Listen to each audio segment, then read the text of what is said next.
Hi guys, welcome back to the podcast. I've been meaning to watch that. I'm your host Monica. We are back again with a new week, new topic, new guests like we do every single week. And this week we have a returning guest with us today.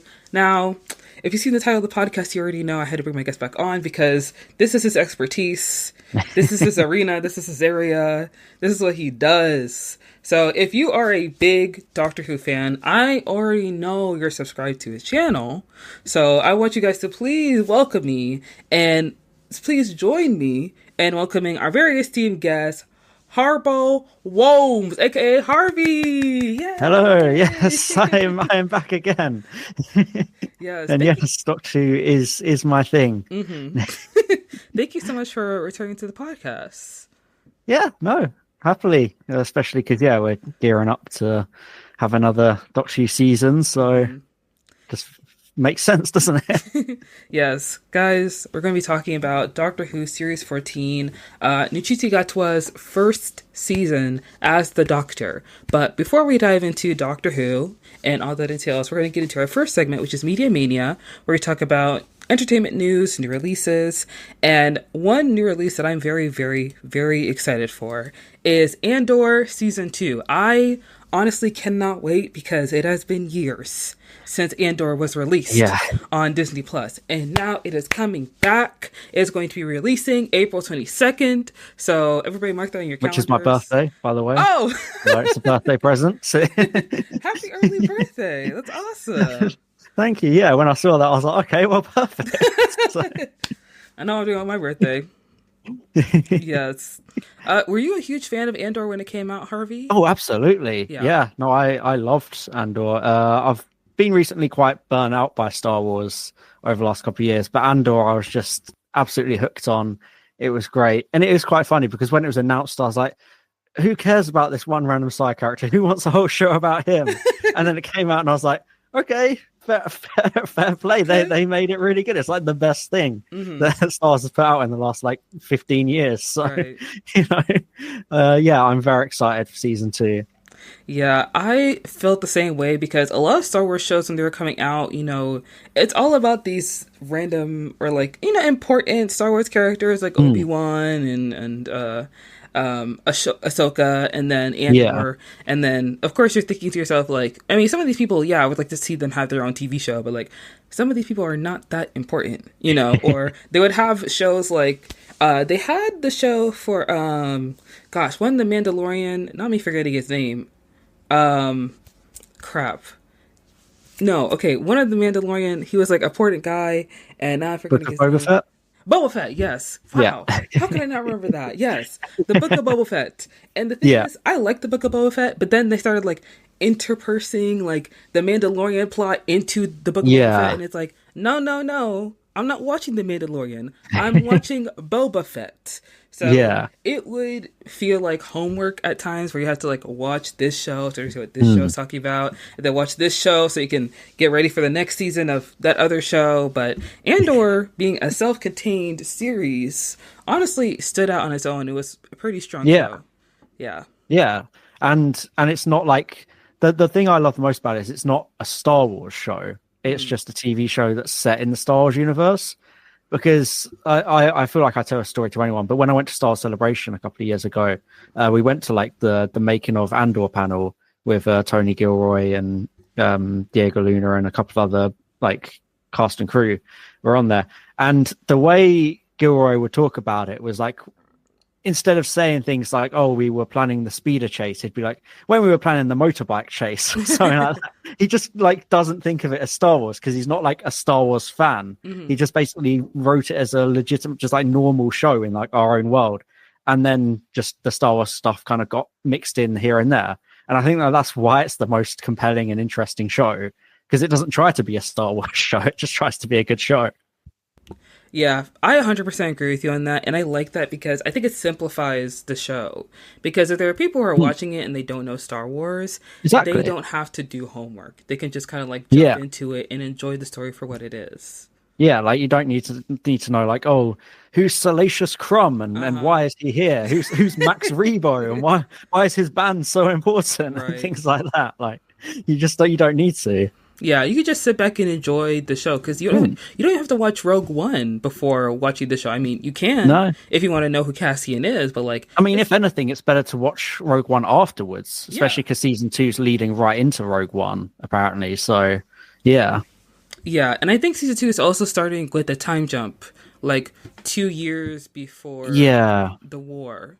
yeah. I think they do 3 episodes, then a time skip, then three Mhm. episodes, then a time skip. I think that's what they're doing. So, Yes, and it's gonna have like about 12 episodes in the full season two. So hmm, I'm very excited to see it because, for season two, Cassian is now fully committed to the rebellion. So yeah, he's going to be working with the resistance. And I like that in season one, we kind of see him just like as this normal worker who's just like, I really don't see how this is going to benefit me. I don't see why exactly, you guys are yeah, resisting. And now in season two, we're seeing that transition of his character arc into becoming who he was meant to be.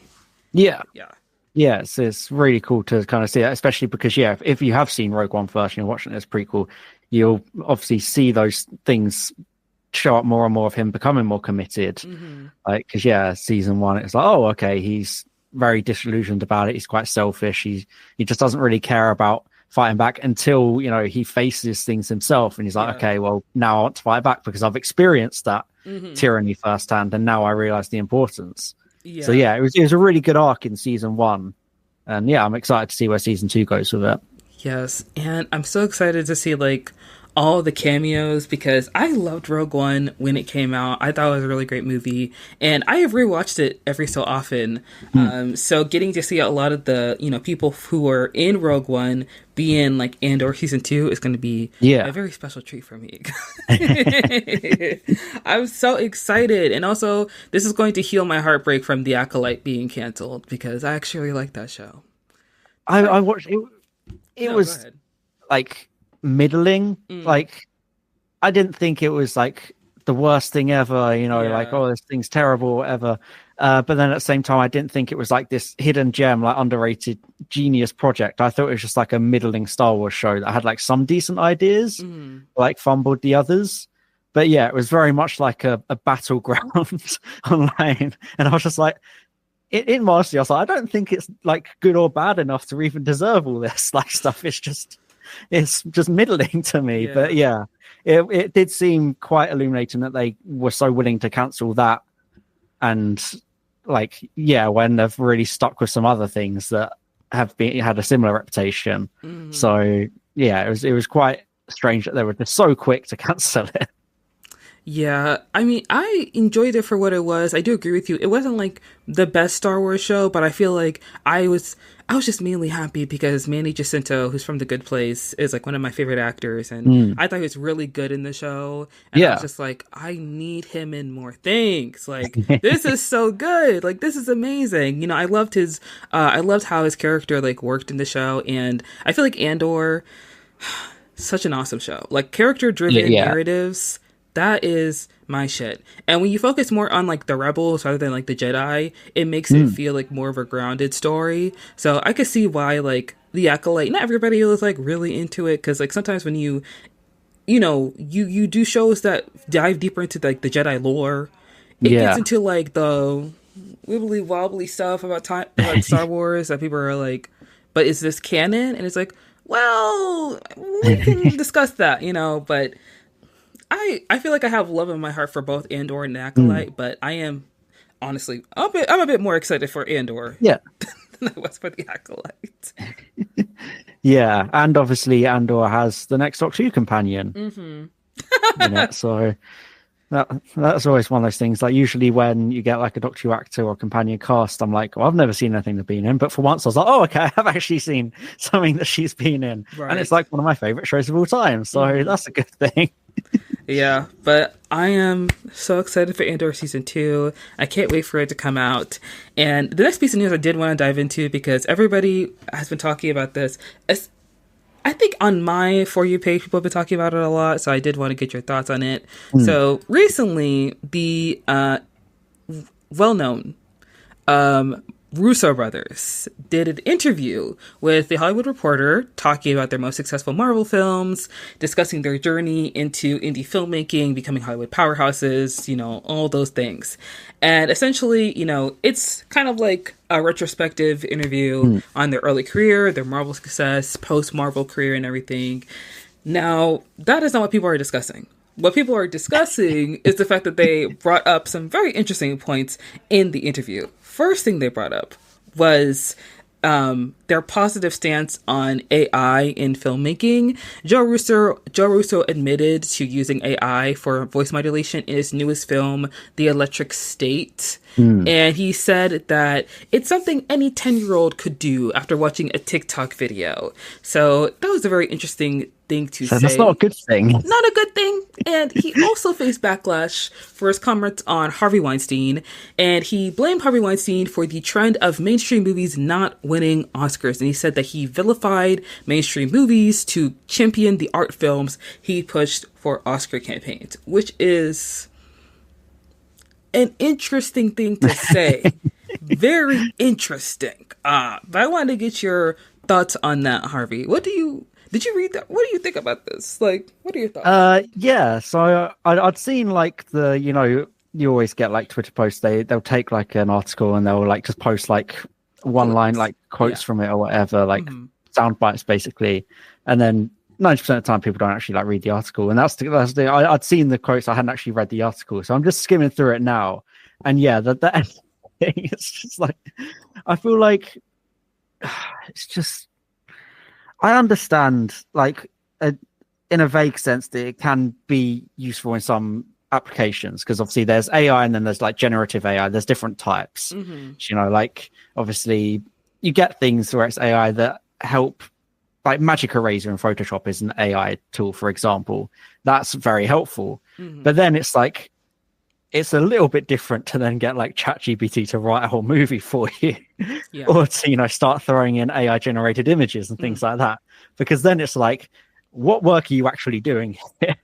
It's like the Russo brothers, they're successful filmmakers and writers and things like that, and yet by their own admission, seemingly, they can't understand that they're replacing their own jobs by saying things that like anyone can do this. Because if anyone can do this, then who cares about them? Right? Like, why are you here? It's not. AI is like, it's such a tricky thing to balance, because like if you want to like bounce ideas off ChatGPT, say like I have this essay, I don't know how to structure it. Like, don't give me ideas of like what actually to put in there. Just give me an idea of how to structure these points in a way that flows. I think that's like acceptable, because you're still the main creative input. You're basically just saying, I can't figure out in my brain how to do this. So can you just, here's what I want to put in there. Can you just give me the order of which would make most sense? I think that's fine. But then if you're like, hey, write the essay for me, then it's like, okay, well, what's the point anymore? Because it's supposed to be still from your brain. And that's the way any creativity should be. It should be human-led. And it's like, it's the same with like AI image generation or whatever. The only like acceptable use I can see of like AI image generation or like music generation is if you're then giving that to an actual artist and saying, right, here's what I want, make this but good, basically. Because AI image, you can usually tell, and it's usually a little off. Or like if you've got an idea and then you put it into something like Suno AI or something like that, and then you go to like an artist or a band and say, right, here's the type of song I want. Use this as like a blueprint demo, and then you make it. That's like the only kind of way I can see generative AI being used. If it's anything that's replacing artists, that's just a big no-no for me. Right. I do agree with you on that. I see how people use AI as an assistive tool. For me, I feel like, it's because the film industry has had a wonky couple of years, especially due to the writer's strike, the actor's strike, and there are still some other communities on strike right now. So with the Russo brothers talking about using AI for voice modulation, I know that there is somebody with like a backstage profile with like 20 different credits who could have done that for you without you using AI. And it's the same thing that happened with like The Brutalist, where Brady Corbet, he used AI to like clean up Adrian Brody's Hungarian that he spoke in the film. And I get that you just want to like clean it up and do it quickly, but at the same time, I don't think it would be that hard to find somebody who could have done that for you. Especially for the Russo brothers, who are multimillionaires. You know, you have one of the biggest, two of the biggest films in history, Avengers Endgame, Avengers Infinity War, on your back. So you can't tell me you can't talk to your people and find somebody to do this work rather than using AI, which is crazy to me, because he really shouldn't be dipping his toes in AI at all. We've seen your movie, sir. Okay, you need to hold on to whatever you can. You need to bring real people into the fold. The second you start using AI, these studios are going to start using your scripts to teach these machines how to write these movies and not bring you in. Because that's the big thing. I can't remember. Was it Tony Gilroy or whatever that said that they won't be releasing the Andor scripts online because they don't want them to be used in AI training? I think it was either that or it was some like big TV show at the moment or something like that said that they won't be releasing scripts online because they don't want it to be put into AI training data. And it's like, it's kind of a sad state of affairs, but that's the level we have to be at now, where it's like, we literally can't release the scripts because we know it's going to be misused and thrown into AI training data, so then people can just rip us off and like make their own or whatever, or like steal this stuff that it takes a long time to write a script. You know, it's not an easy thing. And it shouldn't be like a super easy thing because, you know, it is an art. It's the same as painting. It's the same as making a song. Like, you know, sometimes, you can be quite lucky and the ideas come quick, or you have a good flow and it can the pieces fall into place really quick. But on the whole, writing a script should not be like a super easy process that anyone can do. Because that's the whole point of art, is like the whole thing of like, it can be easy to pick up, but it should be hard to master. That's the way the arts have always been, and it's the way they should be. Because the whole point of that's the difference is.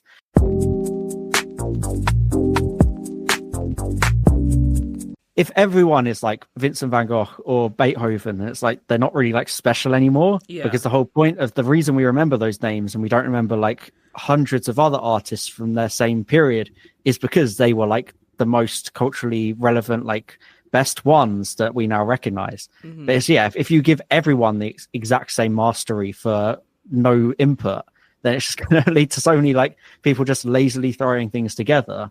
And you're already seeing that so much with like the music stuff. It is becoming a problem, and it's always the scary thing of AI is the worst it will ever be. It will only ever get better, which is scary. And then eventually you will get whole movies being made, and these entire industries and people like the Russos no longer being able to like do their job.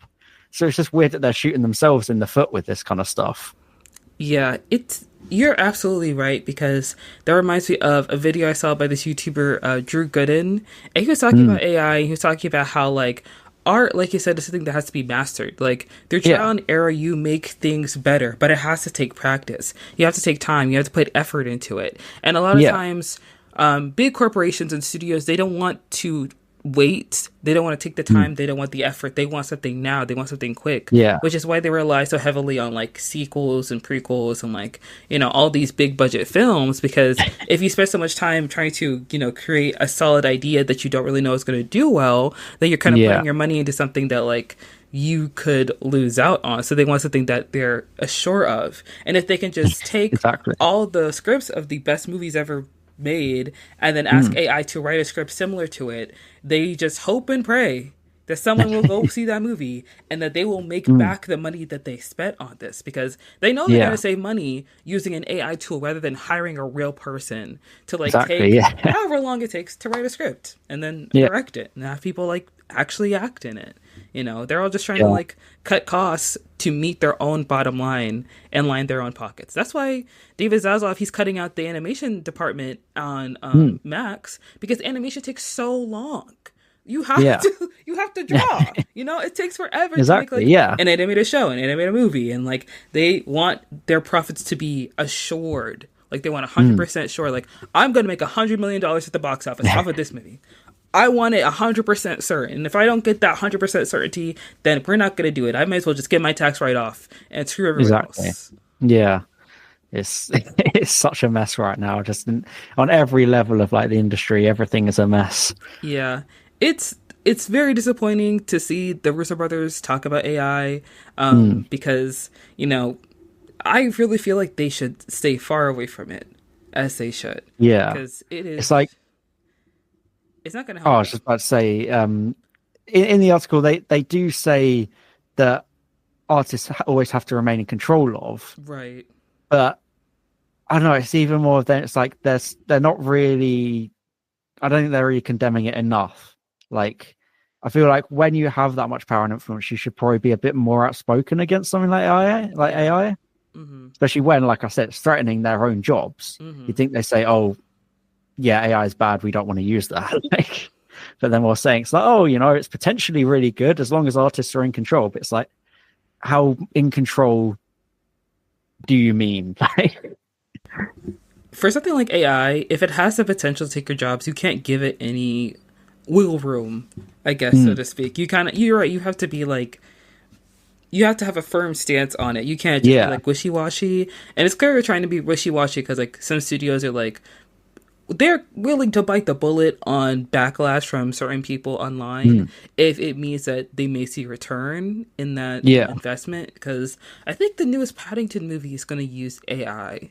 really. Yeah, I did see an article about that. I Um, would have to double check to be sure because I don't want to like be wrong. But if that is true, then like I'm not gonna watch the new Paddington movie, which is sad because I love Paddington. But like, why would you use AI um, for something like that? And it's clear that okay, like, what mm, what it looks like is that it's from the same studio, or like the writers are making an AI feature film. So it's not Paddington itself, but yes, oh, the writing team behind Paddington in Peru are making an AI film, oh, and it's just like, why? Like, you made Paddington. You obviously know how to make, a film that does well and that people enjoy. Why would you need yeah, another tool to help you with that? it's just, yeah, it's always just disappointing where it's like, yeah, Yes, I did want to really quickly touch yep, on his comments on Harvey Weinstein and how he yeah, blamed him for the trend of mainstream movies not winning Oscars. And I feel like that is false because there are a lot of mainstream films that have been nominated for like various award shows, not just Oscars, but like the Golden Globes as well. And yeah, I think that Joe Russo, he really wanted to like clap back at people who are saying that like Marvel movies are like destroying the movie industry, mm, or like Marvel movies make it hard for like people to see comedies and like art films and blah blah blah. And yeah. he decided to pick like the boogeyman essentially. Like Harvey Weinstein is a bad person, yes, but Oh like yeah, also he's not relevant anymore. So I don't know, yeah, maybe blame somebody else. I yeah. don't know, What maybe what not I'm talk about saying, it. what I'm seeing in the quote here is that I think he's kind of saying like it was in the late '90s, kind of apparently Weinstein started campaigns against popular like mainstream films. Hmm. But then at that point, I feel like that doesn't really make sense because Weinstein, like the Weinsteins were like in charge of like loads of like what, yeah, Weinstein was in charge of loads of like mainstream movies. Hmm. And I feel like why would they try and sabotage themselves Yeah. in that sense? That just seems like a really random name drop. Because yeah, like I said, he is obviously a very evil, horrible person, Hmm. but the production company was in charge of a lot of like big Movies. films. Yeah. The So Weinstein it's Company, yeah, it makes no sense that they would try and avoid themselves trying to get Oscars. hmm I So yeah, that just seems weird. I also think that Marvel movies are Marvel movies. You know Mm, what I mean? Like yeah, they're blockbuster films. You see them with your family. They're for the summer. They're for they're fast fun. food. They're fast food Yes. movies. And I know that like Black Panther is kind of like a different case because it was such Mm, a important film. It was so Yeah. different from a lot of Marvel movies because of like, the cast, the story, everything behind the movie, like being one of the biggest grossing films and like one of the films that made Saudi Arabia allow like outside films to be shown in their movie theaters. Like that's incredible. So, that is obviously a different case in of itself, but I don't know what did Joe Russo expected that Avengers Endgame was going to get nominated for Best Picture? Like, I think they genuinely thought that because there was so much culture around it.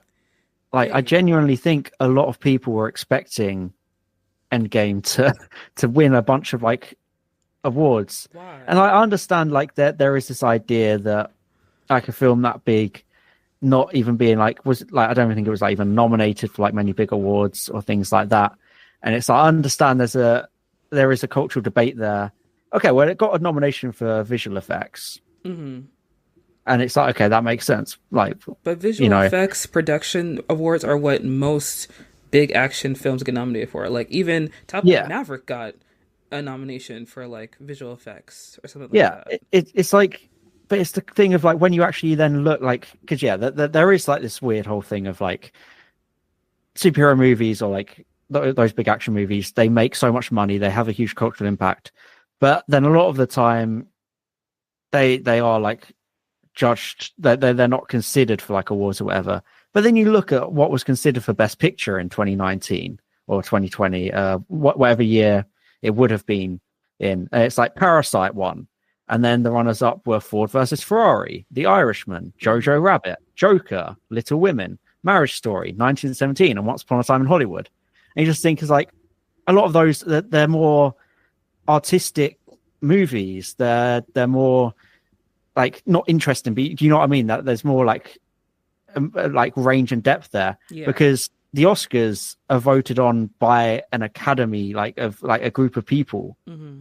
So it's like obviously they're going to prioritize more like artistic films over like a pure action film, and it's like a wider talking point and flashpoint in the industry of like this weird difference between what is like good or like what is allowed and things like that. Mm-hmm. But you can definitely understand like why it wasn't nominated that year.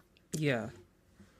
It's just because, I do want to say, I feel like the Russo brothers are a good example of people who like, they get a little too big for their britches, so to speak. And I may be at a term when I say this, but having a film that grosses so much money in the box office, yes, that is a feat in of itself, and that's amazing. But when you look at their career post Marvel and you see the things that they have created, it is very obvious that the Marvel machine is what pushed their success. And it's not that like they lack talent. It's just that, it's not the level of talent that they think that they have. I guess I should say, because like you look at Cherry, you look at, that one movie they did with Chadwick Boseman, I think called 12 Bridges. You look at now The Electric State, a lot of these projects that they've made, subpar at best, Yeah. And it's not like you could stand on your own as directors after Marvel. I think it's happened a few times with Marvel movies where there's been like a huge Marvel movie and the person afterwards has just made like a bunch of duds or something like that. Or it maybe not Marvel, but like you get these big movies and then the person, they just completely just fall off afterwards. And it really makes you question like how much of it was their actual like talent or how much of it was people they were working with or like the production company or the IP that they were writing for. And it definitely looks like the Russos might be that. But because like Marvel, there are a lot of Marvel directors that are good at their jobs. Like Sam Raimi, he's very talented. James Gunn is talented. Chloe Zhao, like she's talented. Like Nia DaCosta, very talented directors. But it's because like you also have the Marvel machine on your neck, so to speak, when you're making these movies, because they have to follow the canon, but they also have to like fall within the guidelines that Marvel wants for their movies. So you can't really do your own thing, so to speak. And well, that was the big issue with Ant-Man, wasn't it? Because that originally had was it Edgar Wright was originally on Ant-Man, for Quantum and he left because he just couldn't do anything. Like there were just so many disputes and things like that, and like I think he couldn't do what he actually wanted to do. And that's like its own issue with Marvel stuff is where they have their formula that I would say works, but not so much nowadays, because there's a lot, like, it's a lot harder for Marvel movies to do as well, because kind of ever since Endgame, the popularity, the allure of it has kind of worn off, and people are like, well, I don't need to watch half of these movies now, so I'm not gonna. But yeah, it makes it that it's quite formulaic in a bad way as well, because you get directors that want to come in and have their own vision and can't really do much with it. Obviously, you do get exceptions like Guardians of the Galaxy. You can clearly see James Gunn's influence in there. Yeah. Then that's also how much of that was Marvel being like, okay, we'll probably just get like one movie, and it's like whatever. And then we'll let him have a bit of freedom, because we don't really care about the Guardians of the Galaxy IP. And then obviously he does this amazing thing, and he basically redefines how to make a good, entertaining superhero movie, to the extent that now he's in charge of DC's. But yeah, it's such a weird imbalance when it comes to Marvel stuff. Yeah, because you can see someone like James Gunn, like, he did so with the Guardians of the Galaxy, that now he's in charge of the DCU. And then you see, like, these other directors that have their own vision, and you see their films before Marvel that are really great. And when they come under Marvel, it's like, ooh, these movies are not hitting that much. But, you know. Well, that's the Taika Waititi thing, isn't it? Because people liked, was it Ragnarok? Yeah, Thor Ragnarok. Yeah. But then Love and Thunder. He did Love and Thunder as well, didn't he? Yeah. And everyone just kind of hated that one. Yeah, it wasn't that great. And then even Sam Raimi did that Multiverse of Madness. Yeah, and people were very mixed on that. Yeah.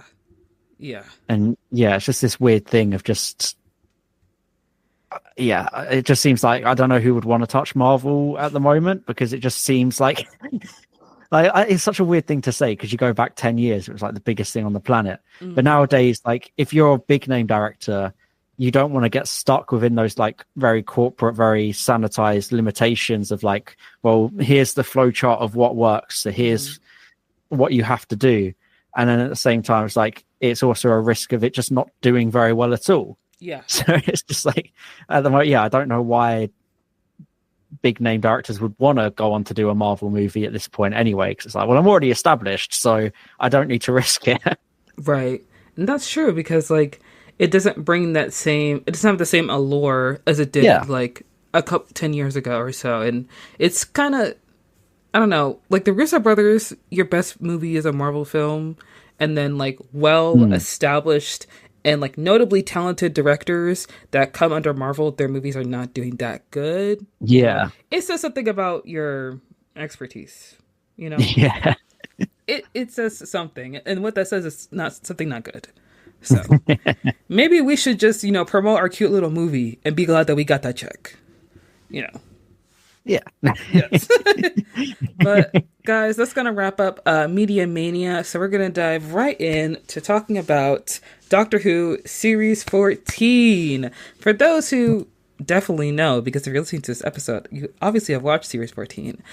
Series 14 is the start of a new era for Doctor Who, under the return of Russell T Davies as showrunner, and we have Ncuti Gatwa as the 15th Doctor, Millie Gibson as Ruby Sunday, his companion.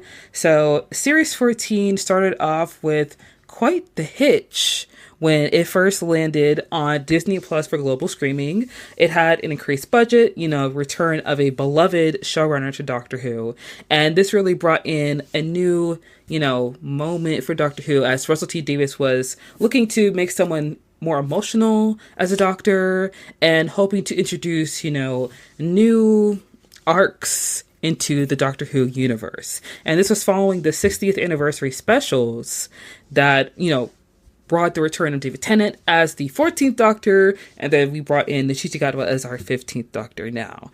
So I just want to say before we start off that I was very excited to see Ncuti Gatwa get cast for Doctor Who, because we said this in our previous episode that we did together, that Ncuti, I think Gatwa is the first person, or maybe possibly like the first person to be cast in Doctor Who that was known before he was cast as the Doctor. I think when David Tennant was first cast as the Doctor, he wasn't as well known as an actor, and then there was Matt Smith, and then there was Peter Capaldi, and Jodie Whittaker. I knew her because she was in Broadchurch.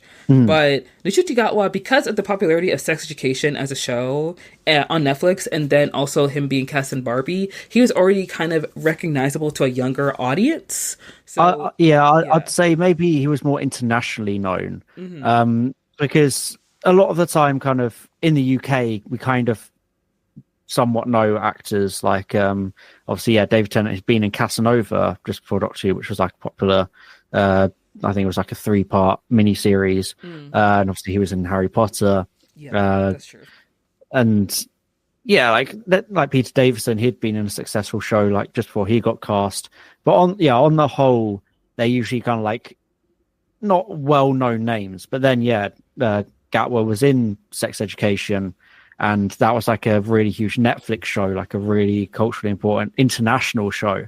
So like I said, I feel like probably the most well-known out of like the cast incarnations. Obviously, skipping ones like John Hurt, who was obviously like a one-off. I'm not really sure that would count because that was more of a stunt casting thing of like, okay, we have a doctor we can bring in for one episode. Let's cast a big name in it.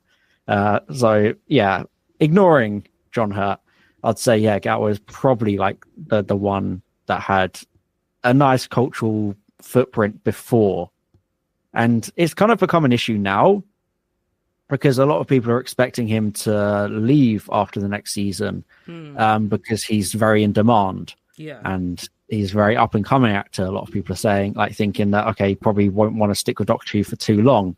So he very much might be leaving after season 2, which I've just at this point given up trying to call it series 14 and 15. I've just accepted the inevitability of calling it season 1 and 2 because it's not going to change. So I think it's interesting that it's called season 1 and season 2, considering that like it is on Disney Plus now, because like previous episodes, at least in the US, you can watch them on Max. But now for the newest season, you can only watch them on Disney Plus, really. And seeing as I don't have Disney Plus, I had to sail the high seas to watch the season. And honestly, if I were to give my initial thoughts, I don't think that Nchuti Gatwa will leave after season 2 or series 15 because I think he's having a lot of fun with the role. I think he's really enjoying it. I feel like Doctor Who is such an iconic character in, like, you know, British pop culture, but also like just internationally known, especially for those who are like into fandom spaces. So I have hope that he will stay for season 3 because I really do want to see. I want to get to know his character more because I feel like that was maybe one of the pitfalls for series 14 season 1 because Nchuti Gatwa, although he's a very talented actor, every iteration of the Doctor is very different. And they have their own nuances. And Nchuti Gatwa feels very much like your best friend, but like in a way where he's like, he feels like an art teacher. You know, he feels very friendly in that like nostalgic sense. And I'm fine with that. You know, I'm okay with that. My favorite Doctor personally is either like 9 or Peter Capaldi as 12. But I think I need to get to know Nchuti Gatwa's character a bit more. And like, really get like a sense of like who he is within like Doctor Who. You know? I mean, obviously, a big problem with the characterization in season 1 was how often they had him like crying. And obviously, I understand that like Swart's characterization is quite emotionally open, but it's also like there's a balance you need to get where it's you have that characterization, but it also feels like it's earned to like make the character emotional like that. As a lot of the time it felt like, because pretty much, I think it's literally every episode that he's been in, except The Giggle, like every episode he's been in as like the main Doctor, he has cried. And a lot of the time it's more of like, is that maybe a little bit of an overreaction in the moment for him to cry? Like some of them, like it's a little minor bit of adversary. And then he starts crying. So it just devalues the emotional impact of those moments. Because, like, I understand what they're trying to do, but it's also, you've still got to think about it as a media narrative, where it's like, if you want an emotional moment to hit, you have a character react emotionally, but if they're reacting emotionally to everything, then the actual real emotional moments aren't going to hit as hard.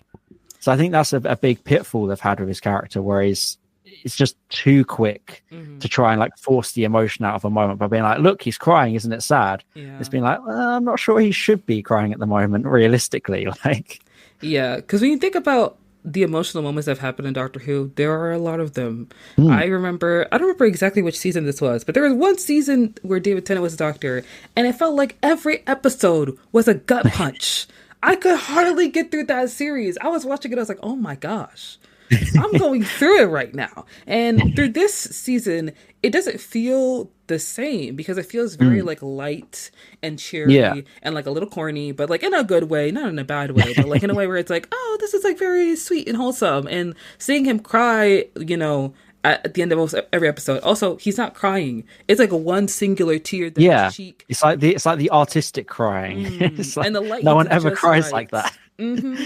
Like there's no sorrow really felt in the season. So his emotional reactions, it just feels a little like unwarranted in a way. Yeah, exactly. And I do want to say, in comparison to like the other doctors, I think it makes sense that Ncuti Gatwa is so cheerful and bubbly because that's how he is in real life. But I do think that the Doctor always has like this kind of underlying like kind of sentiment where he is deeply, deeply sorrowful. Like there is something dead behind those eyes, you know, and you can feel it with like, you know, number 9 with Christian Eccleston. You can feel it with David Tennant because his seasons were rough. Matt Smith was definitely a bit more joyful in the beginning, but he was a little unhinged in his deliveries at times. And then also Peter Capaldi gives like angry, brutish Scottish, you know. And then Jodie Whittaker is more of like the whimsical, but still having like that deep, you know, sentiment of like sorrowful, sad. And then you have Ncuti Gatwa, who is very bubbly and like very fun. And it gives like that Disney feel, you know. It doesn't feel, because like, don't British shows have to feel like British? Shouldn't people be snarky? Shouldn't people be mean and rude and a little sarcastic, you know? Yeah, I mean, so first of all, like I'm in two minds about the whole like Inner Darkness thing, because it was very much like a New Who invention, like from 2005. It's like, okay, we want to follow shows like Buffy. We have to have some drama and some character trauma and things like that. So they were like, okay, let's create this whole thing. Let's make the Doctor like a very dark, brooding character. And that kind of continued. And it's been like 20 years since that now. And it's got to the point that the recent Christmas special, they had a whole thing where it's like the Doctor was talking to himself. It was doing a whole thing of like, this is why, like, you drive everyone away, like this is why you hate yourself. So that a lot of people online were like, can we stop doing that plot point now? Especially because they made a whole point out of this being the Doctor that healed from all that stuff, and now he's like, and it's more things that I feel like I want this Doctor to be carefree. Like I don't mind him being carefree. I don't want, like, I just want that kind of the sense of trauma or sorry to be re-earned. Rather than them still being like, oh, from all this stuff in the past, it'd be like, okay, he's had that clean slate. Now you can build it back up. You can make him more like a classic Who Doctor where they don't have such like a traumatized emotional self, because that can work. And it's something we kind of might want to get back to. And then you can build things back up so you can re-earn the sorrow, because it's more interesting for a modern audiences if they have like moral conflict and like inner demons and things like that. Like a classic Who Doctor wouldn't really work so much nowadays because it's too pure and too like, I don't know, wholesome. It's because like it's just such a different style of TV where it's like the classic Who Doctors are still great. It's just you can't really put one of those in a modern show without making changes to make that work. So I don't like how they're still in this limbo trying to do the exact same New Who characterization, even though technically we're in a different era now because they reset. They've started from season 1. They ended what we call New Who by having David Tennant settle down with Donna's family. That was like the end of New Who, and the rest of this is like a new era. It's just we don't have a gap between at this time. That's what they've done. So it's more of like, do we still need that characterization holding over that everyone's now kind of like, why are we doing this again? Yeah. And then, yeah, to the second point with the snarkiness, I do think that there is kind of like there's a dimension missing from Mm-hmm. the current era where it feels like, I don't know, there feels like kind of a lack of consequence, Mm-hmm. a lack of like character drama, like between the Doctor and the companion. Him and Ruby got along a bit too well, and it was kind of like, okay, it's nice to see them get along well, but you kind of want, like, they're co-leads, and in any show, your co-leads need to have a bit of, they need to have their differences. I haven't watched X-Files, but Mulder and Scully, one of them was the believer, one of them was the skeptic. It leads to clashes and things like that. Like, you kind of need that in your show when you have two main characters. You can't have them getting along all the time because there's just no character drama there. Yeah. And I definitely agree that it feels a bit too like feel good and whimsical at the moment. It needs a little bit more edge to it. Yes. I do agree with you that they kind of need to build it up a bit, because I think one thing that I realized about Doctor Who when I first started watching it was the Are You My Mummy episode with the gas mask. When the Ninth Doctor, at the end of the episode, he's like, just this one time, everyone lives. And that's at the very start of the series. Yeah. So I'm watching the show for the first time and I'm like, what do you mean this one time? What the heck does that mean? So it puts it in your head that, like, this is not the feel-good show you think it is. You need to prepare yourself. So with, season 1, series 14 coming in the back of my head, I'm thinking, well, maybe they're going to keep everything, lighthearted and fun. And then slowly but surely, they're going to break down our defense systems and said, you thought shit was cute. It's not. Actually, I'm here to break your heart. I'm about to make things worse. Because that's how it always goes within the season. Like, something happens. And in every episode of Doctor Who, even when the stakes are super high, like, the Doctor isn't going to die. Like, they can't kill the Doctor, so to speak. But, like, his companions, they're up for grabs. Like, we can hurt him that way, Yeah. But in this season, as I was watching it, I was just like, I don't feel like anything's going to happen. Like, I'm watching the show, I don't feel like there are any real stakes. I don't feel like anything's really going to go wrong. Because I forget which episode season it was. Oh my gosh. But, like, it was near the end of Billy's run as the companion for Peter Capaldi's Doctor. And they get separated in time. And Billy's being turned into a Cyberman, and I'm watching and I'm like, it's too early in the season for you guys to do this. This is her first run as the companion.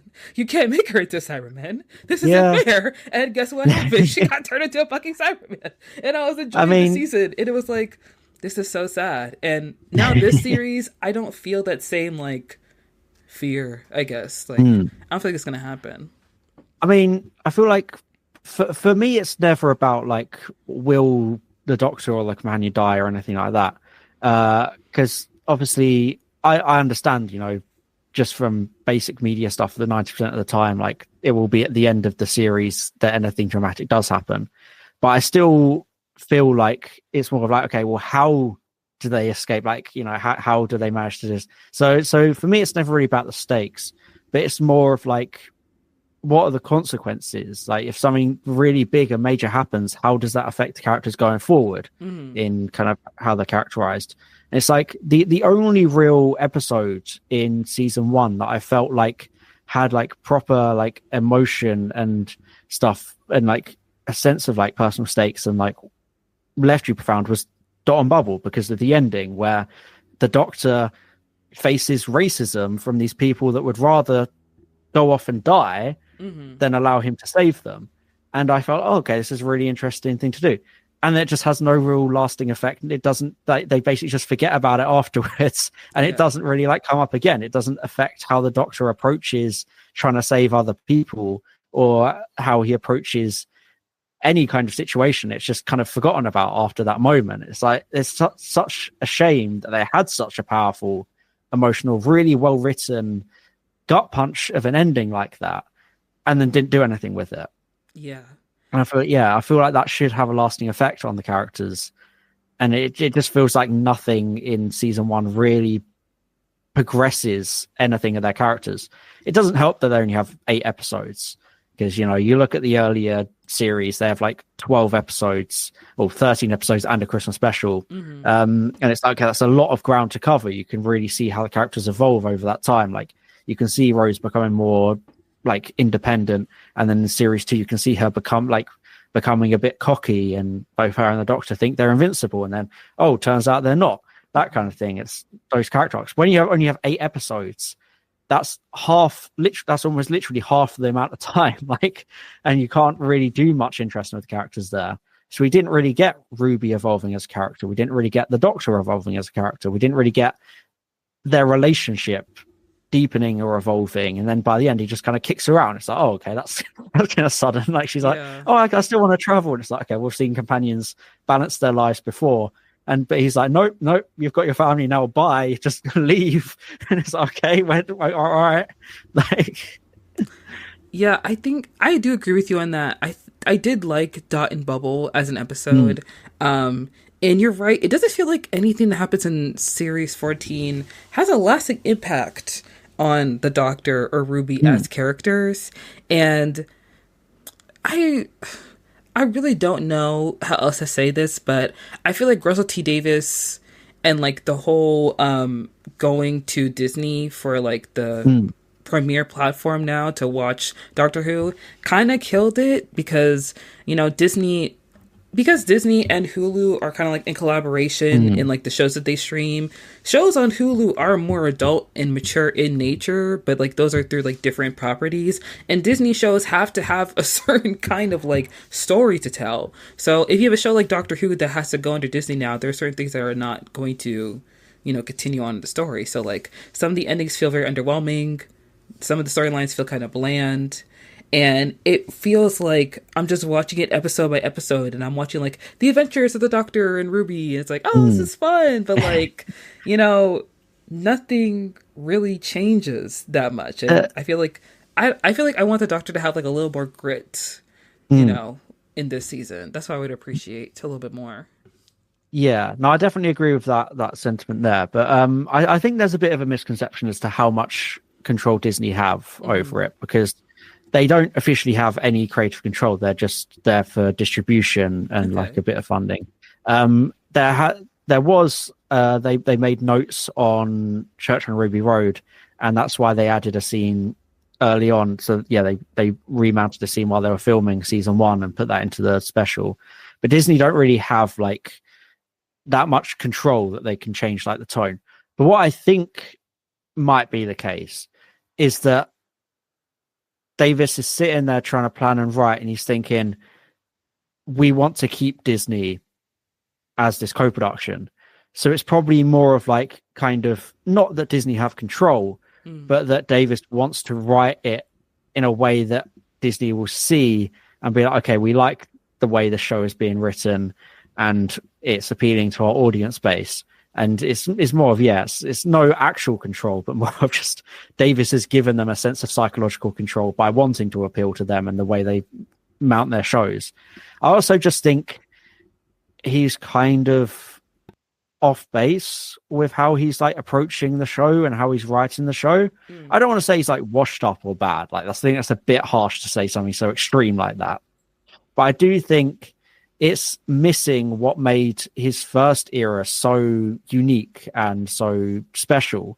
It just feels like it's in this weird limbo and it doesn't really know what it wants to be. And I just think he hasn't quite evolved with the times. Like when it comes to writing Doctor Who, he's still trying to make it like it was a show in the 2000s, like he originally did.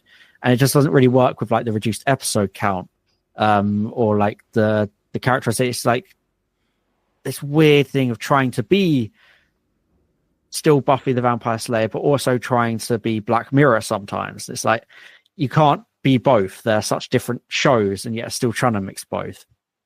I feel like going forward, weirdly enough, like I think Doctor Who should try to approach itself more like Classic Who did, where you have like, and the easy one is Andor, because that has 3-part stories, like 3 episodes making up an arc and then the next one.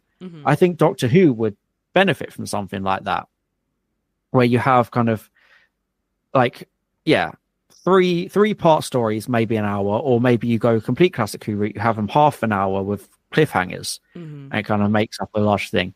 I just don't think really the way they're doing it now is helpful to the show, because it feels like every episode has to end super quick because they like run out of time. It's like, well, you've got a whole hour of TV to work with. Like, they were able to do that before. Yeah. Why can't they do it now? What's changed? Like, because this was an issue with the Chibnall era as well. So it wasn't just Chibnall's fault. It seems to be I don't know what's going on. They just seem to not be able to introduce a setting, characters, monster, and resolve it all within an hour anymore.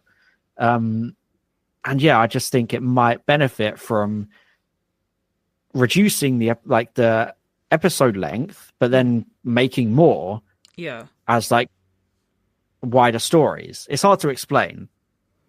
No, I see what you mean. I do agree with you. I think that they should at least lengthen the episodes.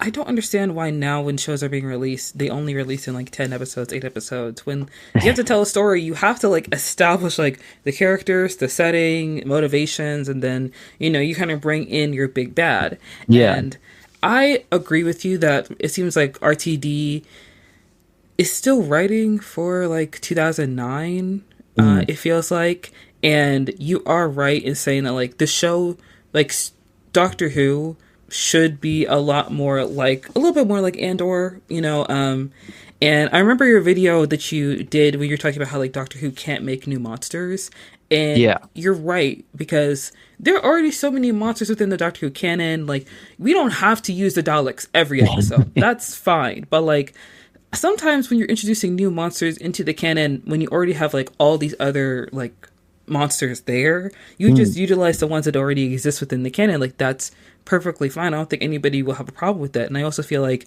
this happens with every Doctor. Every season that introduces a new Doctor acts like season 1 of Doctor Who, because you have to like, because there are people who want to see Doctor Who or they want to watch it. Like, it's the same thing when Jodie Whittaker became the Doctor, series 11.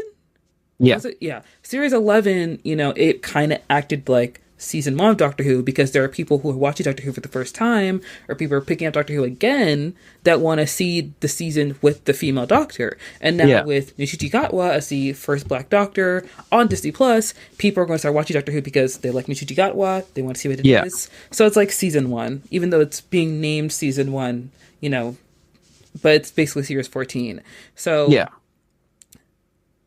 I fully lost my train of thought, but I feel like RTD, you're right, he does need to get with the times, and he also wrote 6 out of the 8 of the episodes in series 14, and then Stephen Moffat wrote one of the episodes, and like we had one new like set of writers.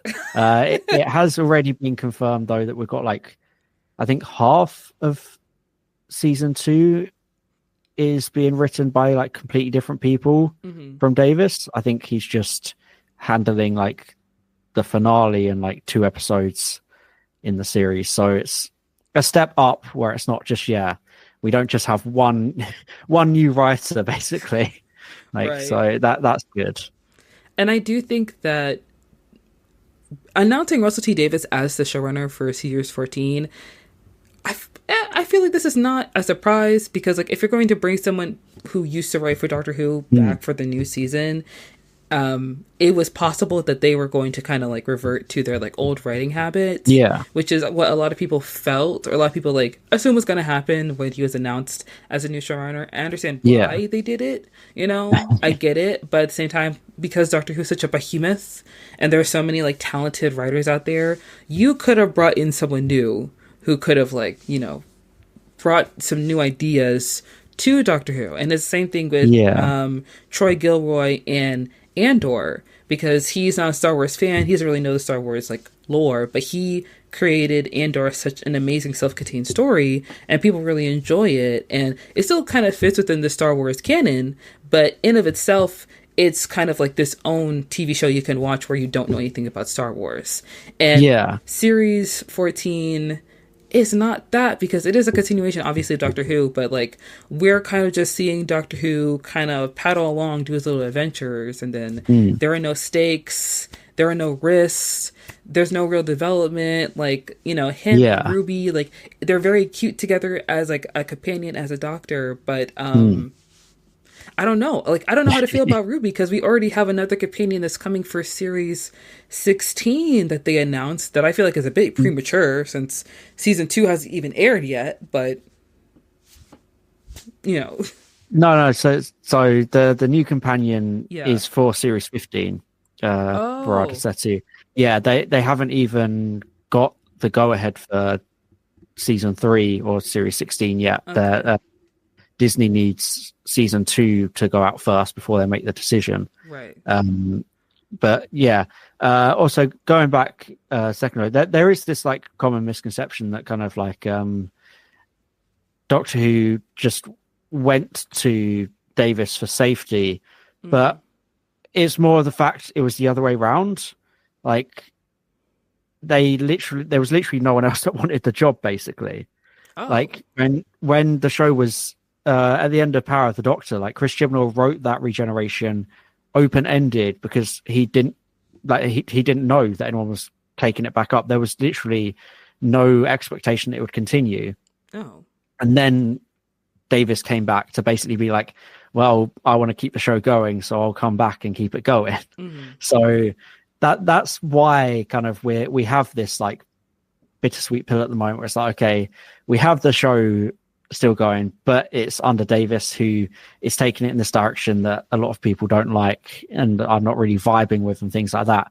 But it's like, well, the show's at least still alive. And I guess the hope is that they can restore kind of the credibility or appeal of Doctor Who enough to then bring in like a new showrunner who might have their own good ideas and maybe is someone that's not like a huge Doctor Who fan and isn't like just writing their own fan fiction for the show, and has actually come up with new ideas. But then you also need a balance, because when they were before they made the movie in 1996, it was going to be a TV show on Fox, and they had something called the Leakley Bible, which is like a show Bible, a series Bible for that pitched show. And they were basically going to reboot the show, have the Doctor and the Master be half brothers, make the Daleks these like these spider creatures, have the Cybermen be called Cybes, and they'd like remake all the iconic classic episodes. The Doctor would be half human and all this stuff. They basically just change everything that people liked about the show. And it was just a thing of like, okay, maybe it needs a mix of maybe a producer, like go back to the classic Who model of having a producer and a script editor kind of sharing the showrunner duties, have the producer be like someone who's not necessarily a fan, and the script editor who is someone who's a bit more like a Moffat or a Davis, who can reel in the more out there ideas and kind of keep it having the Doctor Who identity while still going ahead with a bunch of new creative ideas. But yeah, just not to the extent where you're just changing everything about it. Yeah, I do see that. Quick question for you: do you feel like, in all sincerity, do you feel like Ruby Rose is, you know, a very interesting companion, or like a solid companion in comparison to the companions we've had in the past for Doctor Who? I think Ruby Sunday is like a good idea for a companion. I said Ruby Rose? Oh my god, I'm so sorry. That's sorry. It's Ruby Sunday. My bad. Yes, Ruby Sunday. That would be a very different vibe. My bad. Yes, it happens. Yeah, I think Ruby is like, she's like an interesting idea. But I do like Millie Gibson. I think she's an okay actor. I think she did a good job of what she was given. But the whole character of Ruby and sometimes the performance is a bit flat and just kind of forgettable. And it just feels like there's something missing. Like, I feel like a lot of people would forget about her compared to someone like Martha or Rose. And I know we have nostalgia a lot of the time. Like for me, I grew up with Rose, so obviously I'm not going to forget Rose. But there's just so many more elements to their character. They have more iconic moments. They have more like notable storylines going on. And Ruby, for the most part, is just kind of there. Like I know she gets 73 yards all to herself, but she doesn't develop anything from that episode because the actual narrative doesn't happen. It gets erased. So anything she learned or would have grown from is wiped off at the end. So it just feels like Ruby, there's something missing with her. And I know she's set to come back for one episode in season 2, but even then, like, there's just not a whole lot you can really add to the character to fix how she was in season 1. She's just kind of, a bland companion. Yeah, I do feel the same way because I wanted to like keep an open mind when I was watching the show, because a lot of Doctor Who fans kind of fall into the pitfalls of comparing companion to like former companions. Yeah, and I try not to do that. And when I first started watching series 14, I was really just enjoying, the 15th Doctor and like his new companion. And I was like, you know what, this is cute, this is fun, this is enjoyable. Yeah. It's very enjoyable to watch.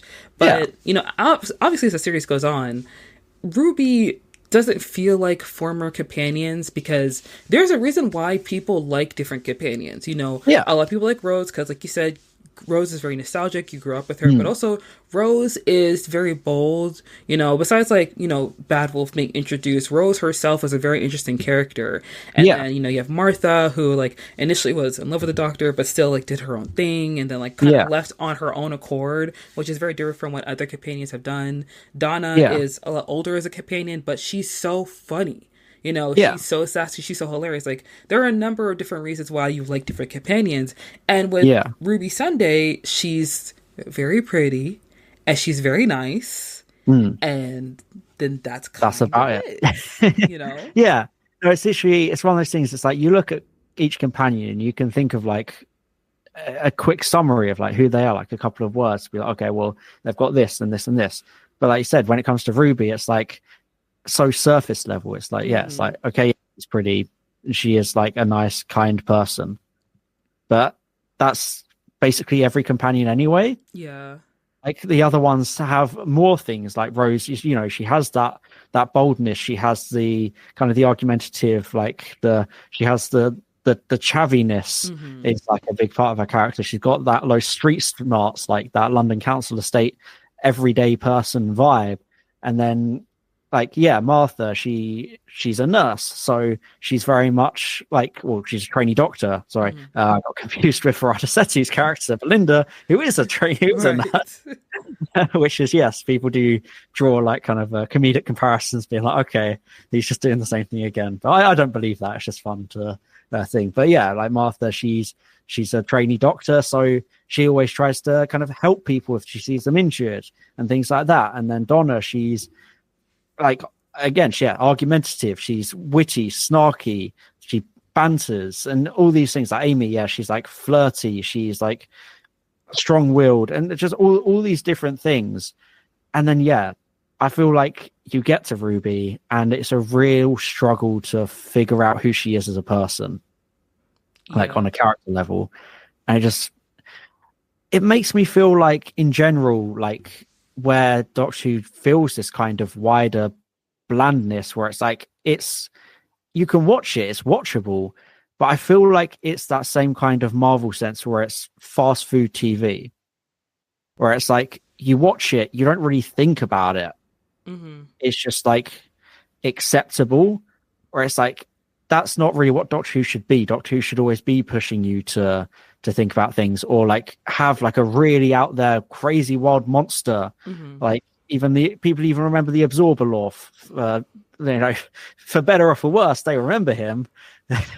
And it's just all these different things. It's the episode should be interesting, but not like, you can't have every episode experimental like series 14 or season 1 tried to do, where like, every episode tried to be like this really experimental, revolutionary thing, like 73 Yards or Dot on Bubble.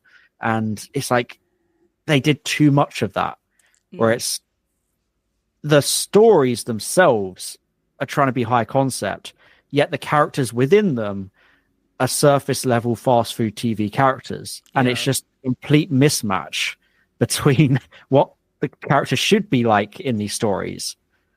It doesn't make sense.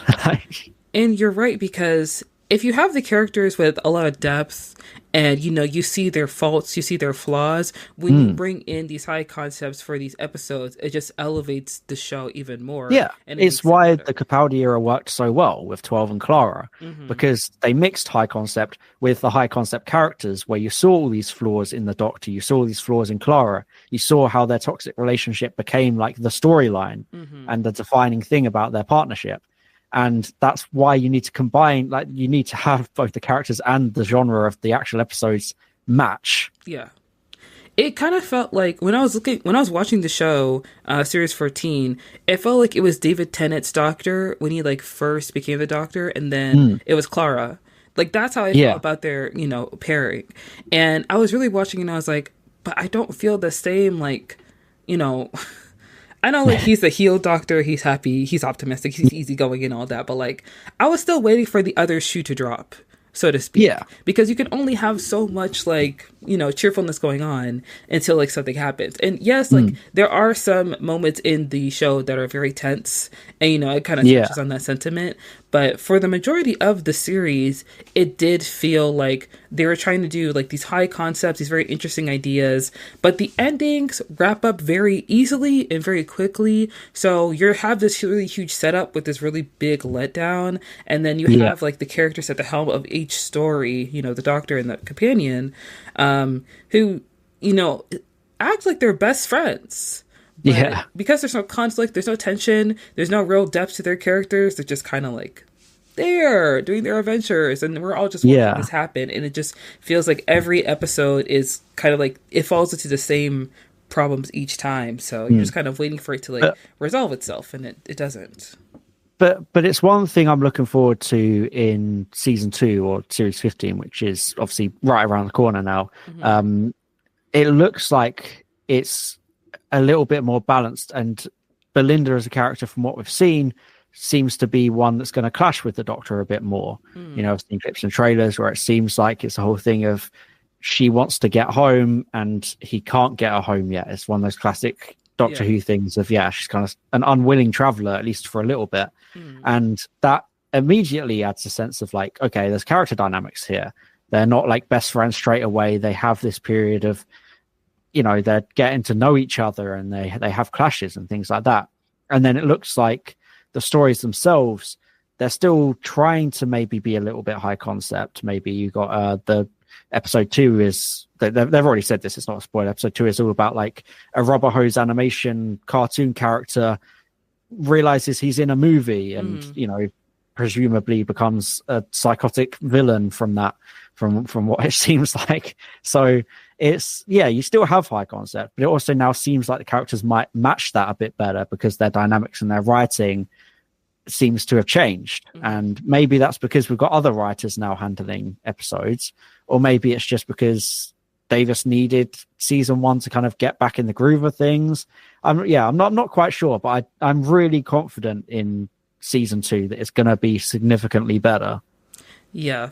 I do find that oftentimes the next season with the Doctor, it does have a lot more of a solid start, because when you're just starting off with a new Doctor, like I said before, people do treat it like it's like, it's like a soft reboot almost. Yeah. So you kind of have to ease them back into it. But once you really like get into the flow and get into the feel of everything, it does get a little bit better. And I feel like I want to agree with you that like Russell T Davies just needed to kind of like get his feet wet and get back into the groove of like writing for Doctor Who. I don't want to like make any, predictions or like any assumptions as of right now, because I still want to watch and see what happens, because I don't anticipate being disappointed, but I feel like I don't anticipate anything really changing that much. No, I get you. Yeah, because it feels like season 1, season 2, everything was kind of filmed pretty close together. It was back to back. So in my mind, it's kind of like, in what time does he have to like really adjust? I guess part of it is like hopium and copium for me to be like, it might be better, it's got to be better. It can't. It's got to get good. But it's, I feel like I've been thinking that for like the last, God, how long has it been? Like since like 2018. Being like it's got to get better. Like there has to be some kind of improvement, please. Oh my gosh. Yeah, it's like come on, any day now. Come on. Okay, so I feel like there obviously have been a lot of positive reviews for, Ncuti Gatwa's performance and towards like R2D's return. So I was just curious, what do you feel like are like what are the strongest points in series 14 or season 1 for you at least? It's such a tricky thing because usually when I think of like the high point for anything Doctor Who, it's the Capaldi era. I think that's like the best acted, the best written, the best directed, like the best cinematography. It looks so good. And then everything since, I feel like it hasn't even looked that good. Like I don't know what they're doing. Like the colors seem so muted nowadays. And I know it's a wider issue of lighting and cinematography and things like that. It's not just Doctor Who. It's the whole industry seems to have forgotten how to use good lighting and directing. I feel like it's a tricky one. I feel like Gatwa's performance is the high point, I think, of series 14.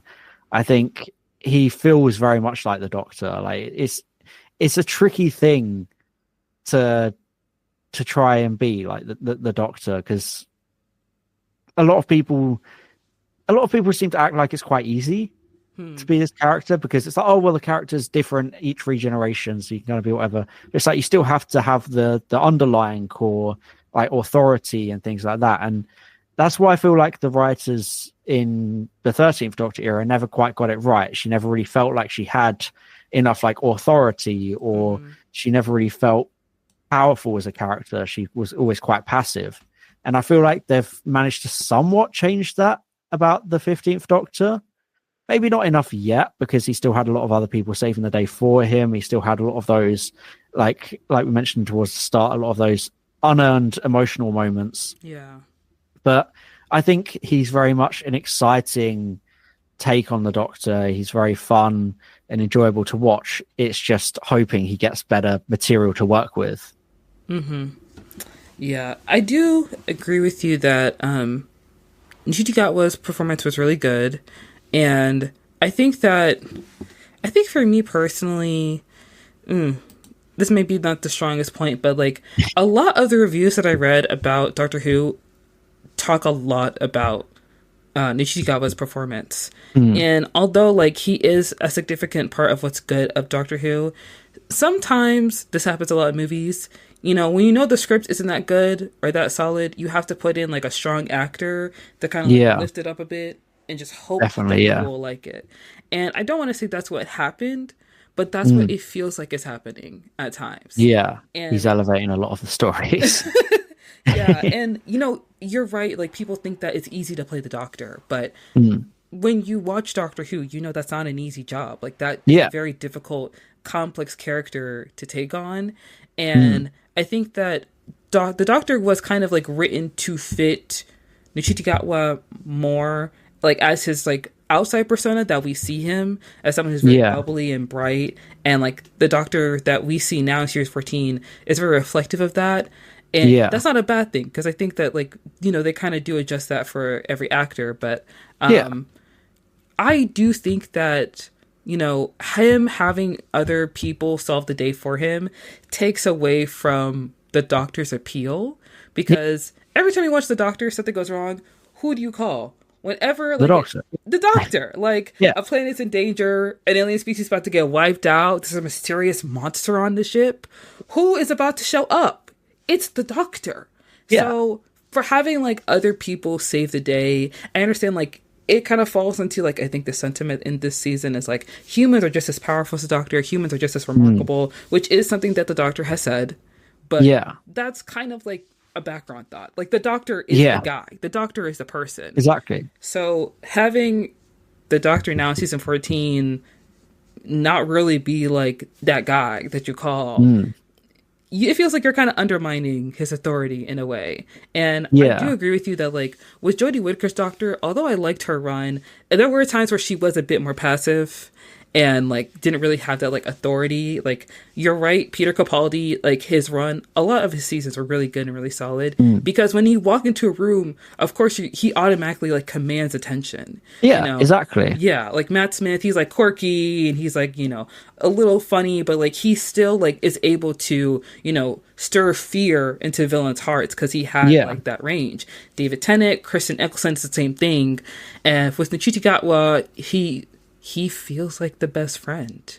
Like, he doesn't feel like someone that you should be scaring. Like when he went up against like the Giggle, I guess, Jink Monsoon's character in episode 2, the Maestro, yeah, the Maestro, he was like, "This is a monster I can't fight," and I was like, "You can't fight somebody who eats music?" But the funniest thing was like that whole thing that was like, and then you had Ruby Sunday being like, I've never seen him like you this like scared, and he's like, I've never run before, and it's like, one, this is episode 2, like, and like 2, literally in the episode before he ran away from the monster. Like, it's just it was just a really weird writing decision. Yeah. So that was when they had like the boogeyman like made out of bogies. So it's literally the bogeyman. Yeah, I think that obviously there are a lot of strengths within Doctor Who. I mean, Dot and Bubble is a really strong episode that I really enjoyed. I really liked 73 Yards because you're right, it is mainly just like Ruby in that episode, and I think that was really when we got to see Millie Gibson like really stand on her own in the show, and I like that. I don't mind it when there are episodes without the Doctor. The show's called Doctor Who. It's fine if he's not there sometimes. I mean, it was an issue in series 14 because we had 8 episodes and 2 of those didn't really have the Doctor in them. Yeah. So it was more like, okay, it's good when you've got like 12 or 13 episodes, you can have one without the Doctor in. But when you've got such a limited amount, it becomes a bit of a problem when 2 of those don't have the Doctor in. And then you also have Boom where he's out of action the whole time. So you have like 3 episodes in a row where the Doctor isn't really a focus. He's not really the center of attention or like the driving force of the story. And that's his first season. Like, it's just a bit of a problem. It does feel, in watching series 14, I don't know if you agree with me on this, but sometimes it feels like they are making the show for people who have been watching the show for a long time. And I am okay with that, but I feel like because Nchiti Gatwa is really bringing in a lot of new people, I feel like they really should have treated this like a first season, like literally like a reintroduction. Like we need to have the Doctor being like the most Doctor that he has ever doctored. That doesn't make sense, but like he needs to be like the Doctor, and this didn't really feel like that, not as strongly as I would have hoped it to be. I don't know if you like agree with that sentiment or maybe have like a different opinion on that. Yeah. In a weird way, I think they got the seasons the wrong way round. From what we've seen so far about season 2 or series 15, is that it seems much more traditional Doctor Who. It's the kind of thing like it's more sci-fi based. It's playing with those character dynamics. I feel like if you have that as your first season, it's probably a better introduction than season 1 or series 14 was. Because that tries to experiment a lot and it tries to do all these new things, and that's fine. It's supposed to be the start, the introduction to it all. It would be like if you had like series 3 as series 1 of New Who. It's a lot to throw in at someone all at once. Whereas series 1, it builds it all up gradually. You kind of meet the Doctor, you discover things like the sonic screwdriver, and then the next episode you discover the psychic paper, and then kind of gradually throughout the series you get more and more things explained to you, so that by the end of the series you kind of know everything you need to know. With season 1, it was like they didn't really explain much, or things they did explain they didn't do a great job of. And there were too many holdovers from the 60th anniversary, which is meant to be the stopping point of the old era, and this is meant to be the starting point, where it's weird there's too many connections between the two that makes it flow too well. So it doesn't work as like the start of a whole new era, or like the soft reboot idea. So they just tried to do both a reboot and a continuation and failed at both. And I really want to like be more positive about series 14 Mm. because I think I don't want to say we're spoiled, but like you have seen where Doctor Who has been in the episodes it's made before, like Yeah. with the Day of the Doctor, the 11th Hour, like so many other episodes that are like phenomenal. And Mm. it's not that like every new season of Doctor Who has to be the best season to ever come out, but like Yeah. it does have to be good. Like it does have to like Yeah. not like not that like this season was bad. Generally people have been very positive about this Yeah. season, which I'm Yeah. very It happy wasn't about. like it wasn't bad. It was like okay. Yeah. Yeah. I do wish that like for season 2 it wasn't like so quickly put together in terms of like production Yeah. in a way. And I do agree with you. I do feel like there were things from the specials that came over from season 1 that probably Yeah. should have like that shouldn't have happened. But I think it's because Yeah. of I don't know if maybe it was a timeline of production or like the writing and everything, but I would have liked a little more distance to be created between the specials and the show, because by the time the show Mm. came out I did not remember the specials. And so when I'm watching the show and there are like some things left over, I'm like, oh yeah, I remember that. Yeah. Huh, interesting. you know it's cool how that happens. Yes, I love that. Yeah, but I did want to ask you, in terms of series 14, I think like okay, every season of Doctor Who, in my opinion, has to push Doctor Who lore a little bit like further out. Like it Mm. feels like with every iteration of the Doctor, something changes with the Yeah. Doctor Who lore. And with this season, do you feel like there was a lot of like status quo changes within Doctor Who lore, what people know about the Doctor Who, or do you feel like it was just the right balance, or do you feel like they're kind of Uh, playing it safe this season? See, yeah, I don't know. Like, I don't know whether they do like tend to change things too much, like each season or like series. But I mean, they changed like, some things with Jodie's run, with like yeah, they did change something there. yeah, that Yeah, that was quite a big change. yeah. Ugh.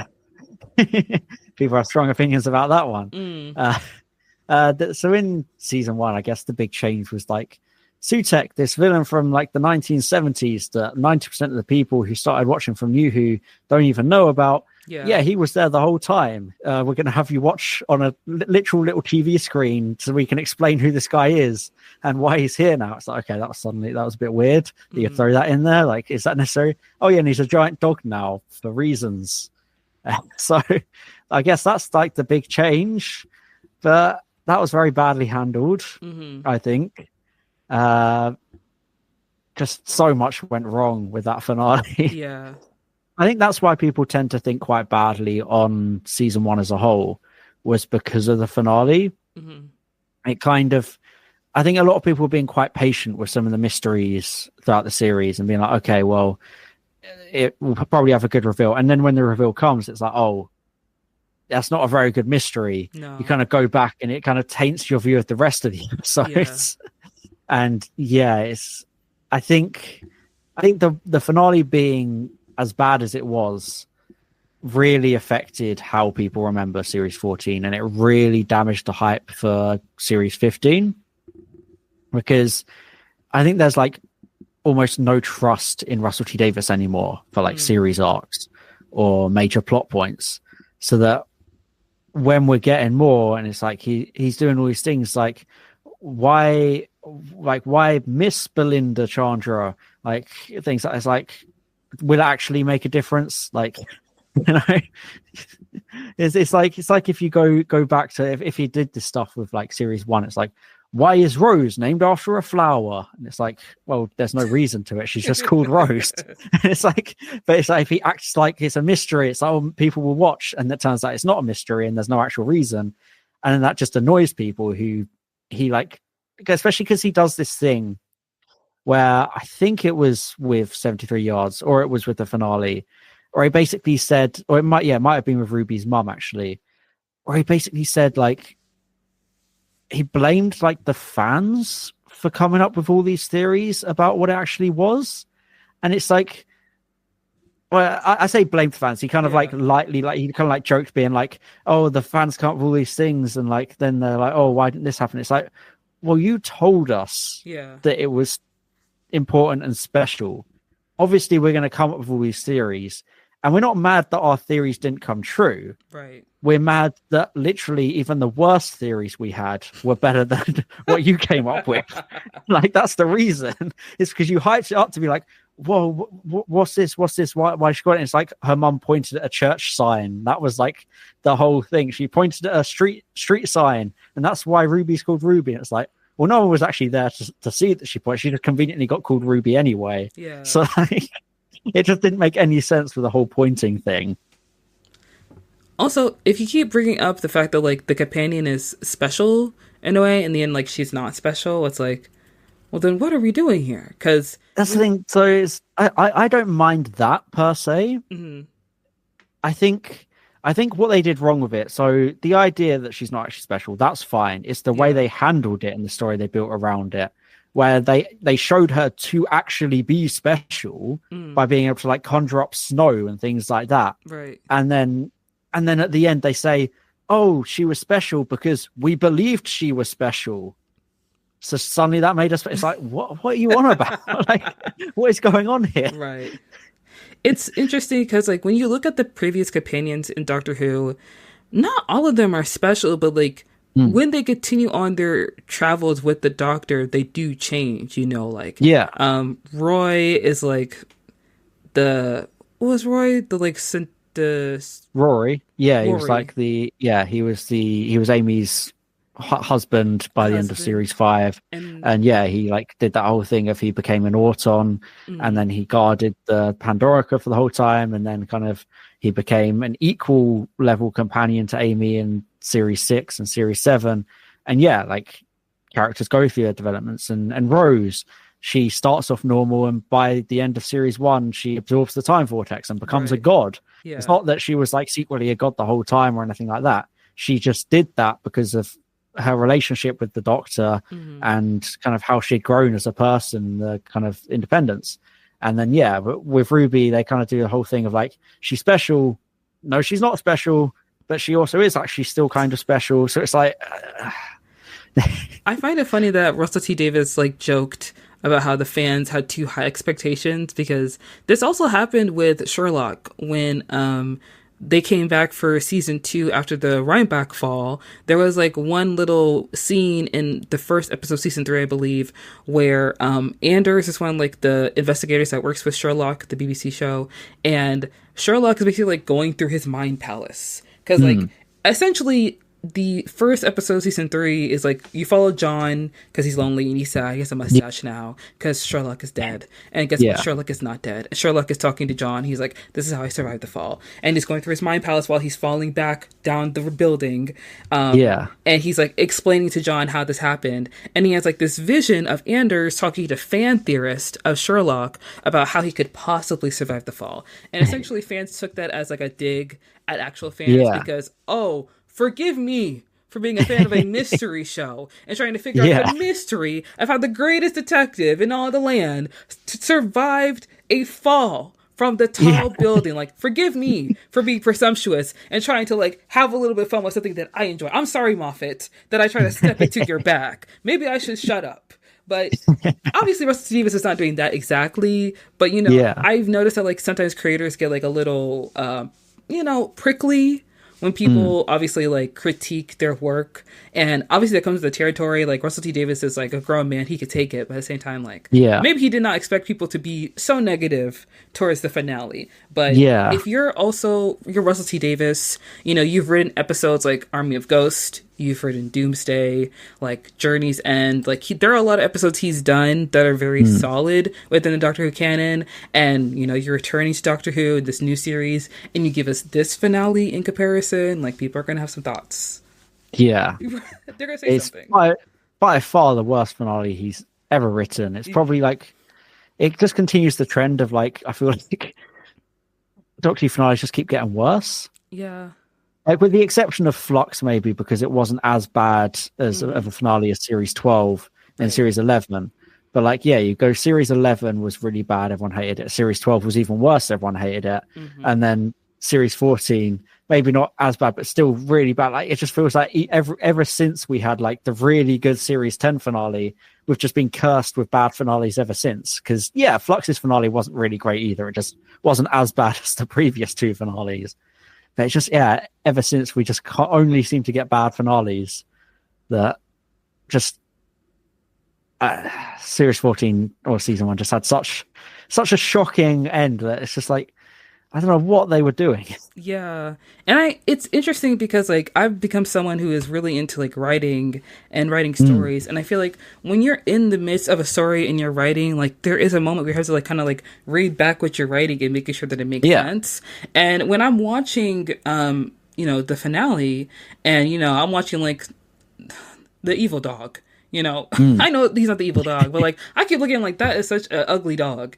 And he's like wiping out time, and like everyone's dead, and there's the dust and everything, and like you're watching everything happen. In the back of my mind, I'm like, it doesn't feel like we're moving.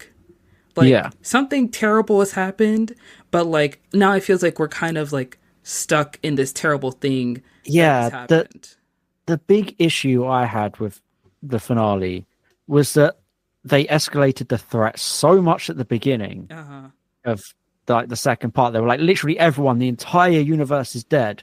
So now I'm like, okay, well, now what? Like clearly this is all going to be undone then, because they literally killed off like every major character and everything. It's like clearly that's going to be undone.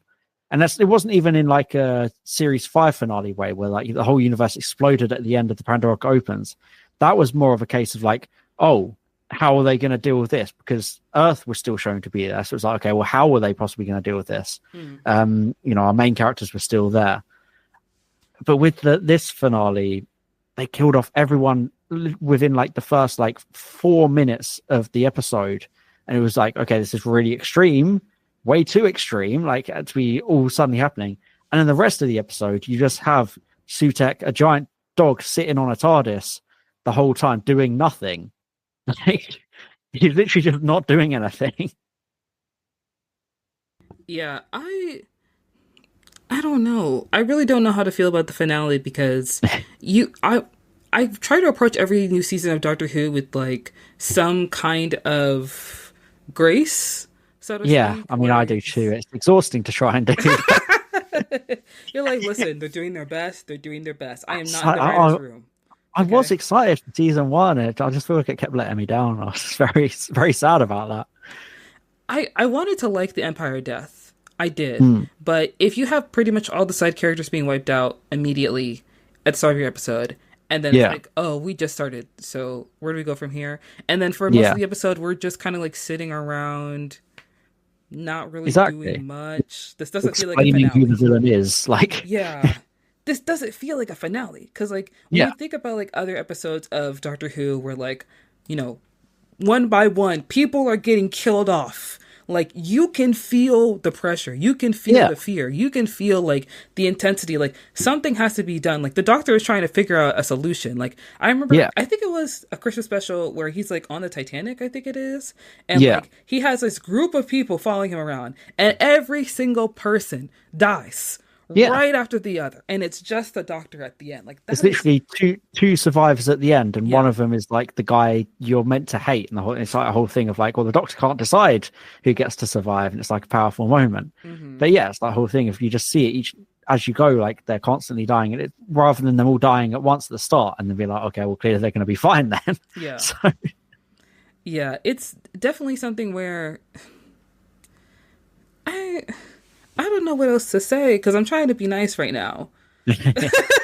I'm trying I try to be positive. Like it's weird because people like a lot of time like I get criticized like when I'm negative about Doctor Who, and it's like I don't want to hate this show. Like this show, one is like my favorite show that I've watched since childhood, and two, it's my job to talk about the show. I want to enjoy my job, so like, but it's like I don't enjoy hating on Doctor Who or like disliking Doctor Who. But some of just the finale, it's just so hard. I can't think positively about it because it was such a disappointment, such a letdown. And I went and saw it in the cinema, so it was even worse. It was like midnight released in the cinema.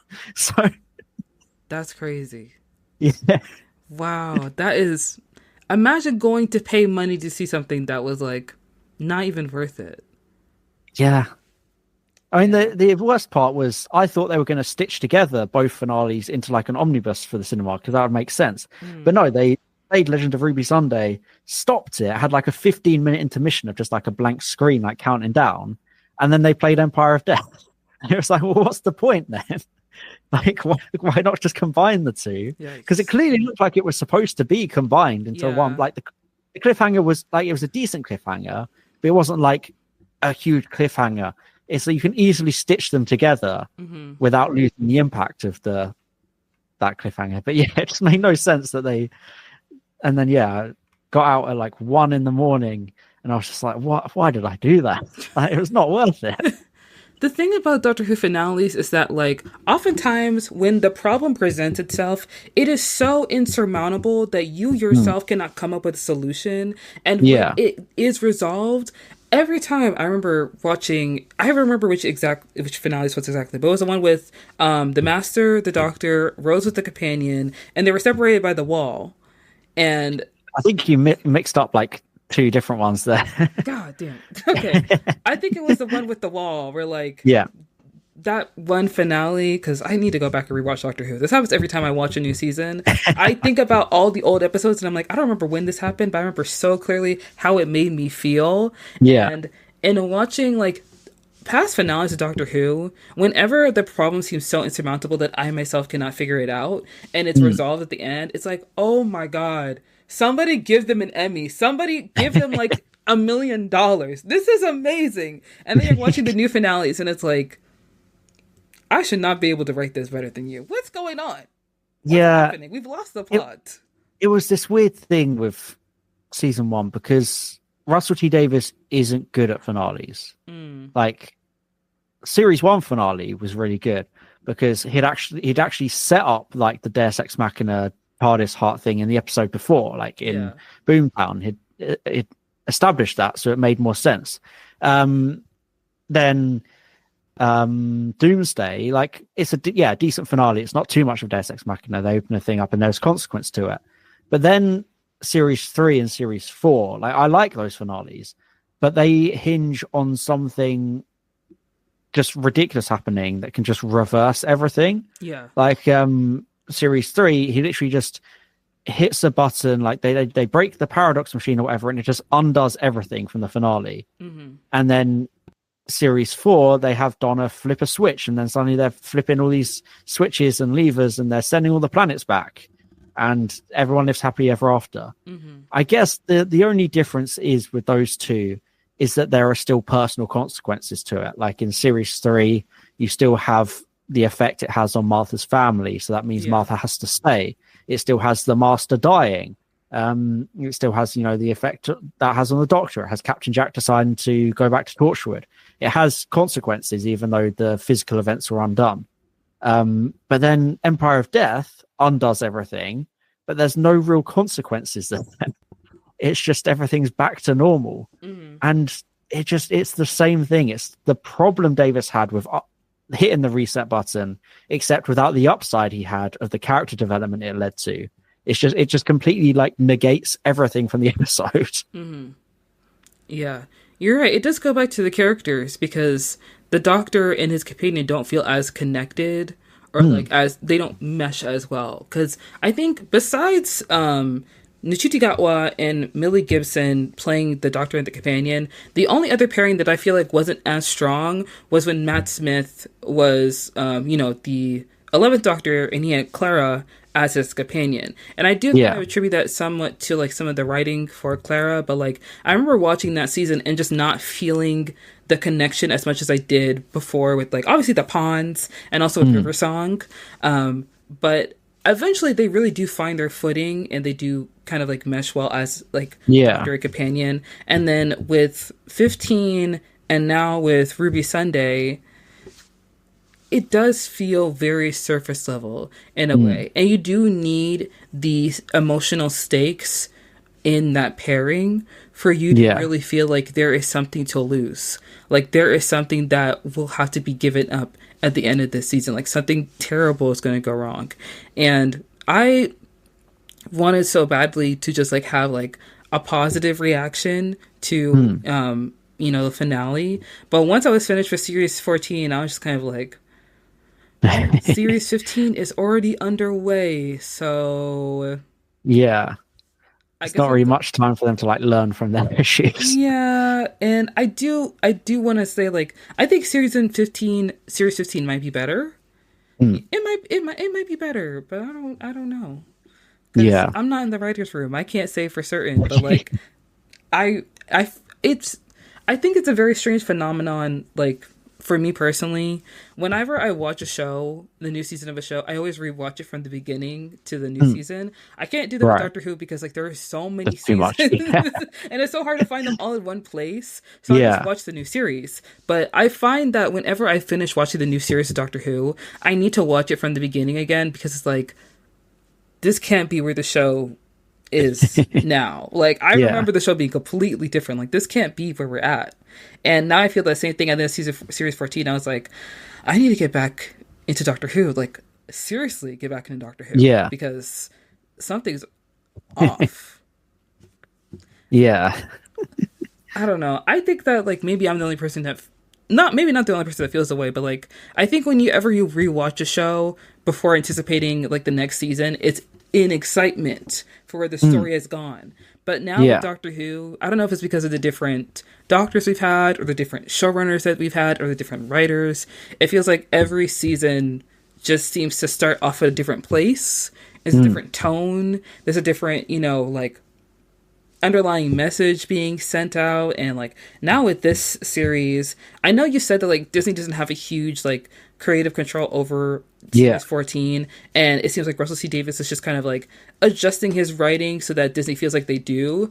I think Russell C. Davies should say screw it and let's go back to what we did before, because this is not working anymore. Like, let Disney cry and whine and like be upset if things are a little darker than they used to be. Like, the timey-wimey wibbly wobbly shit needs to be a little darker. Like, the Doctor needs to be happy and he'll be go lucky, but he also has to be scary. Like, he has to be, like, feared, Like, he is the Doctor. He doesn't carry a gun. He's one of the most dangerous men that, like, we need that Doctor back. I need that vibe. You know what I mean? So, like, I don't know, that's always been kind of the more Moffat characterization of it. Yeah, like, you are right. Compared to Davis. But so I understand why he wouldn't. I understand why he wouldn't do that, but at the same time, this Doctor, it feels like a more sanitized version of the Doctor in a way. You know what I mean? I get you, yeah. Yeah. And also, like, the crying shit, nothing against men being emotional, that's great and everything, but, like, you need a reason to cry. There has to be a purpose. None of these episodes are that sad. Like, they don't really play in your heartstrings, like, that hard. Like, there are not enough emotional stakes within the new season for Nchiti Gatwa to have that singular tear running down his cheek. I want it to be earned. Yeah. Honestly, those are my thoughts. Do you have any final thoughts about series 14 of Doctor Who? I mean, I feel like I've kind of covered it all. Kind of. I feel like hopefully it's the worst it will be. Like, hopefully series 14 is the worst that this era will be. Because, like, no, not even in, like, a cynical way. Like, because if that is the worst, then that's, like, it's still, like, a solid, watchable, decent series. And if it only gets better, then that's, like, a really good sign. But judging by the finale, though, like, because the finale is the low point. If it gets worse than the finale, then that's very worrying to me, because the finale was really bad. But I am very optimistic about series 15 in comparison, and I know I was very optimistic about series 14, so it could just be the same cycle of just they'll treat me better this time. I was hoping. I was hoping this will be better. I'm very optimistic about season 2, and even if it's not that great, it's kind of a stopping point, because they don't have season 3 commissioned or set up yet. So it'll be a while before we get to that. So, if I feel like I can't watch the show anymore, I can jump off for season 2 at least. I don't feel like I have to then go back for season 3 because it might come out like a whole year and a half later or whatever. And it's like, okay, there could be plenty of time to just kind of move on or just relive the classics and just become delusional and be like, I'll just remember Doctor Who for how it was when I was growing up kind of vibe. So. I do want to say, for anyone who's listening, like, I think that a lot of times with like newer seasons of like a well-established show, people are a lot harsher on it because of the nostalgia of the previous seasons. But you also have to remember that like there's nothing wrong with having a certain standard for the shows that you watch, or having a certain standard for the writing. And you know, I know that oftentimes, you know, there have been a lot of negative comments about, you know, series 14 simply because Ncuti Gatwa is casted as a doctor. So I always try to tread lightly with my criticism. But if we're watching it from an objective standpoint, it doesn't have to be not every season of Doctor Who has to be the strongest, of course. Of course, But like I said before, it has to be good. You know, we have to be able to enjoy it. Did I enjoy season 14? Yes, I did. I enjoyed it. I had fun. However. Me too on the most part, Yeah, but if we're being real, you know, there are a lot of things that could be improved upon. And it does feel like, you know, they didn't really give it their all for this series. And I'm not saying Russell T Davies was phoning it in or anything like that, but if we know that he's capable of better things, that we've seen his work previously in Doctor Who, and then we see what's going on now, it's kind of like, what are you presenting to us? What is this? This cannot be the final product. You know? That's just how I feel, because I think with like the Star Wars shows and with like so many other, you know, series that people see nowadays, everyone wants to be like, oh, woke things are bad, woke things suck. And it's not that. It's just that like the writing is bad. Some of the writing is not solid. Like Ahsoka, I liked some of it, but like some of the things did not work in that series. Like Obi-Wan, I liked the show, but some of those things did not work. You know, I liked, you know, Jodie Whittaker's run for the most part, but like, I will admit, Chris Chibnall was not the strongest writer for Doctor Who. I know he wrote for it before, but like, he also wrote Broadchurch. He also wrote other things, you know, like his background is not in sci-fi. So when you're writing a sci-fi show, like, you know, like I think he did better in series 12. It was series 12. Series 12, Series 13. See, this is why I have to rewatch the show, because I get everything mixed up. But, like, I feel like when they brought back the Master, you know, for Series 12 then. Yeah, Series 12. Yeah. I think that was a stronger run than Series 11, in my opinion. It's a tricky one, I think. Yeah, that's a whole thing. That's like a whole topic of its own. I think we already talked about that in our previous episode, so we don't have probably. I've talked about it a lot. Yeah, we don't have to jump back into it, but I do want to say for final thoughts that like I'm going to say optimistic for series 15, but because everything kind of seemed so close together, I really don't know. And overall, I do hope that it does get renewed for series 16, because in my mind, I don't feel like Doctor Who will ever end. It's like one of those shows where they're just gonna kind of let it keep going. Like same thing with Stranger Things. Like I'm actually surprised that show is ending, because it's been going on for like years. Like those kids grew up on that show essentially, you know. But I don't think Doctor Who will end. I don't think series 15, even if it's not like the strongest season, it's not the series that's gonna get it canceled.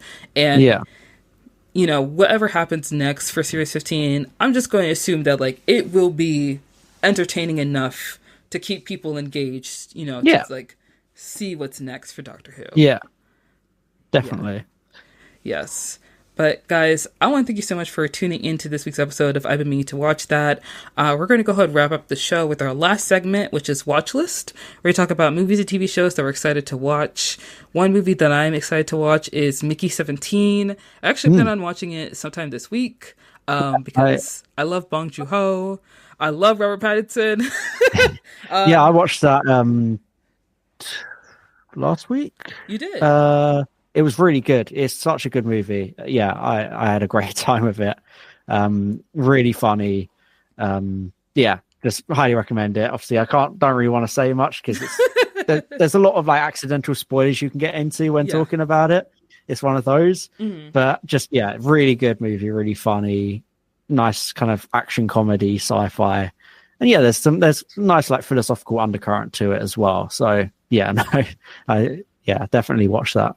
Yeah, I'm excited to watch it. I plan on watching it sometime this week because I've gone so long without seeing any spoilers. I'm so happy, but like I gotta watch it soon because people are starting to talk Yeah, about it more and more, and I don't like being spoiled for something that like I actually genuinely want to watch. So I'm yeah. gonna be watching that. I'm also gonna be watching Opus because I love Ayo Edebiri. I think she's a really great actress. I know some people have had like some mixed feelings about the movie. I think just because like we've had so many films about like celebrity parasocial relationships and like Hollywood as a Yeah. whole, it feels like maybe this movie's a bit tired. And also like A24, you know, a lot of the films I love them, but you know, by the time you get to an A24 film, you know it's going to turn upside down and do something really random. So I think maybe people are just kind of getting tired of that, but I don't. Be honest, I don't care. You know, my favorite actress is in this movie. I'm gonna go watch it. I'm gonna go have Yeah. fun. You know, go and enjoy myself. And there's also a Looney Tunes movie out now. I don't remember the Oh name, yeah. but I do see that it's out. Is it And something like Looney Tunes Saves the World or something like that? something like that. I think it's something like that. Yeah, it had like no production, like they had no hype around it. Like they weren't advertising it or marketing it. Hmm. Literally, just suddenly showed up the other day Yeah. on the Twitter, and I was like, oh, there's a Looney Tunes movie. Still Yes. not getting Coyote versus Acme though, which is obviously ridiculous that they're never going to Infuriating. release that. Like, Yep. Yeah, so I will be watching the Looney Tunes movie to show Max that they're missing out on their money, you know, yeah, because they took, I think, a lot of Looney Tunes properties off of Max for whatever reason. So I'm gonna go see it probably with my brother because he just went back to college from his spring break, and you know I don't get to see him that much, so I'll probably take him yeah, to see the movie, and we'll watch it together. Yeah. yeah. Uh, Nice. Harvey, is there anything that you're excited to watch besides Doctor Uh, Who season 2? apart from Andor as well. Yes. I mean, I might check out Novocaine, the Oh, Jack yes. Quaid action movie, Yes. because yeah, I'm a fan of Jack Quaid. It looks like a just like quite an interesting, fun idea for like an action comedy. Hmm. So yeah, that's kind of on my radar at the moment. I might watch that, might not. I don't tend to go to the cinema that often. Hmm. But yeah, I might end up seeing that. But no, I'm just like in a quite a bit of a rewatch phase at the moment. Like I've been thinking about rewatching Red Dwarf, the Okay. British sci-fi sitcom. That's a really good one because I talked about it briefly in like a video that I was writing the other day, and I had to get some clips, and I was like, oh, I forgot how funny the show was. So now I kind of want to rewatch the whole thing again. Yeah. But yeah, it's mainly just I might finally watch the Spider-Verse movies because they're on Netflix over here now, both of them. Cool. I might finally watch those because I haven't seen them yet. Hmm. I've only heard good things about them, and obviously, yeah. So, but I don't know, like I never give myself enough time to like watch things or even rewatch things. Right. Like, so, I feel that. I also had a friend of mine recommend Red Dwarf to me before because I was telling her I was getting back into like because I started watching Taskmaster like yeah, obsessively watching Taskmaster just because right, I love that show so much. And then I yeah, was watching like Whites, which is a comedy that I think one of the Taskmaster contestants was on. It's like right, this show about this guy who's a chef and he's kind of an asshole. So okay, it's funny. And then I was watching yeah, like Defending the Guilty, and then I started rewatching Keeping Up Appearances, which is a really old British yeah, sitcom that I used to watch on like PBS when I was like very yeah. young. So I was talking to her about like, you know, British shows and stuff like that. She was like, "Oh, have you seen Red Dwarf?" And I was like, Mm. "Oh, what's that?" She's like, "Oh, it's like a comedy. You know, it's like really funny." And she's telling me Yeah, a little bit about it, and I was like, "Oh, I'll see if I can like, you know, find it online and watch it." So like now that yeah. you've mentioned it, I'm gonna start But, looking for but it. the way I like to think of it is it's kind of like it's like classic Star Trek or classic Doctor Who, but like as a sitcom. So it's Oh. just kind of yeah, they get off to like wacky adventures. They do like a bit of time travel here and there sometimes, and it's all just really fun and just Mm, great comedy. So awesome. yeah, very much recommend it. Okay. I'm gonna put it on my list to look for it because I'm always looking for like some kind of comedy to like put in the background when I'm Yeah, working. So I'll be excited to check that out. Awesome. Also, the multiverse movies, they are so good. I can't wait for the last one to come out. It's Beyond the Spider-Verse, I think. Oh yeah, The last yeah. one? Yeah. That's the one that's like delayed by like 5 years by this point, isn't it? It's Oh like my gosh. keeps getting pushed back. Just by it was supposed to come out like the year after Beyond. No, wait, it was Across was the second one. Yeah, I think it was Across. It was supposed to come out a year after Across the Spider-Verse. And yeah. I mean, I will happily wait for that movie. I'm not gonna be pleased that I'm waiting, but I will. I'll watch it nonetheless. I'll wait for it. It's fine. So yeah, I've got plenty of time to catch up. So There's no rush. yeah, Exactly. All right, Harvey, where can people find you if they want to, look you up on the internet somewhere? yeah. So obviously, I have YouTube channel, Harbo Wholmes, Twitter, which I don't like using, but it's there. Is there? I have like an Instagram account I sometimes throw things on, all just the same names, just Harbo Wholmes, and that's about it. Yeah, just kind of Doctor Who video essays, sometimes reviews for other things. I've done a couple of like Game of Thrones lore videos. So yeah, just kind of like that kind of vibe, just all that kind of stuff. It's always tricky. People are like, oh, explain like what you do, and I'm just like, I just make YouTube videos about what I want to make YouTube videos on. Right. Yeah. Guys, please go check out Harvey, Harbo Wholmes, YouTube, Twitter, Instagram. All the links will be down in the description down below. Go follow us on all our social media as well. Those are down in the description. And don't forget to tell your friends and family about your new favorite podcast. I've been meaning to watch that. I'm your host, Monica. I will see you guys next week with a new topic and a new guest like we do every single week. Bye. Thank you. Bye.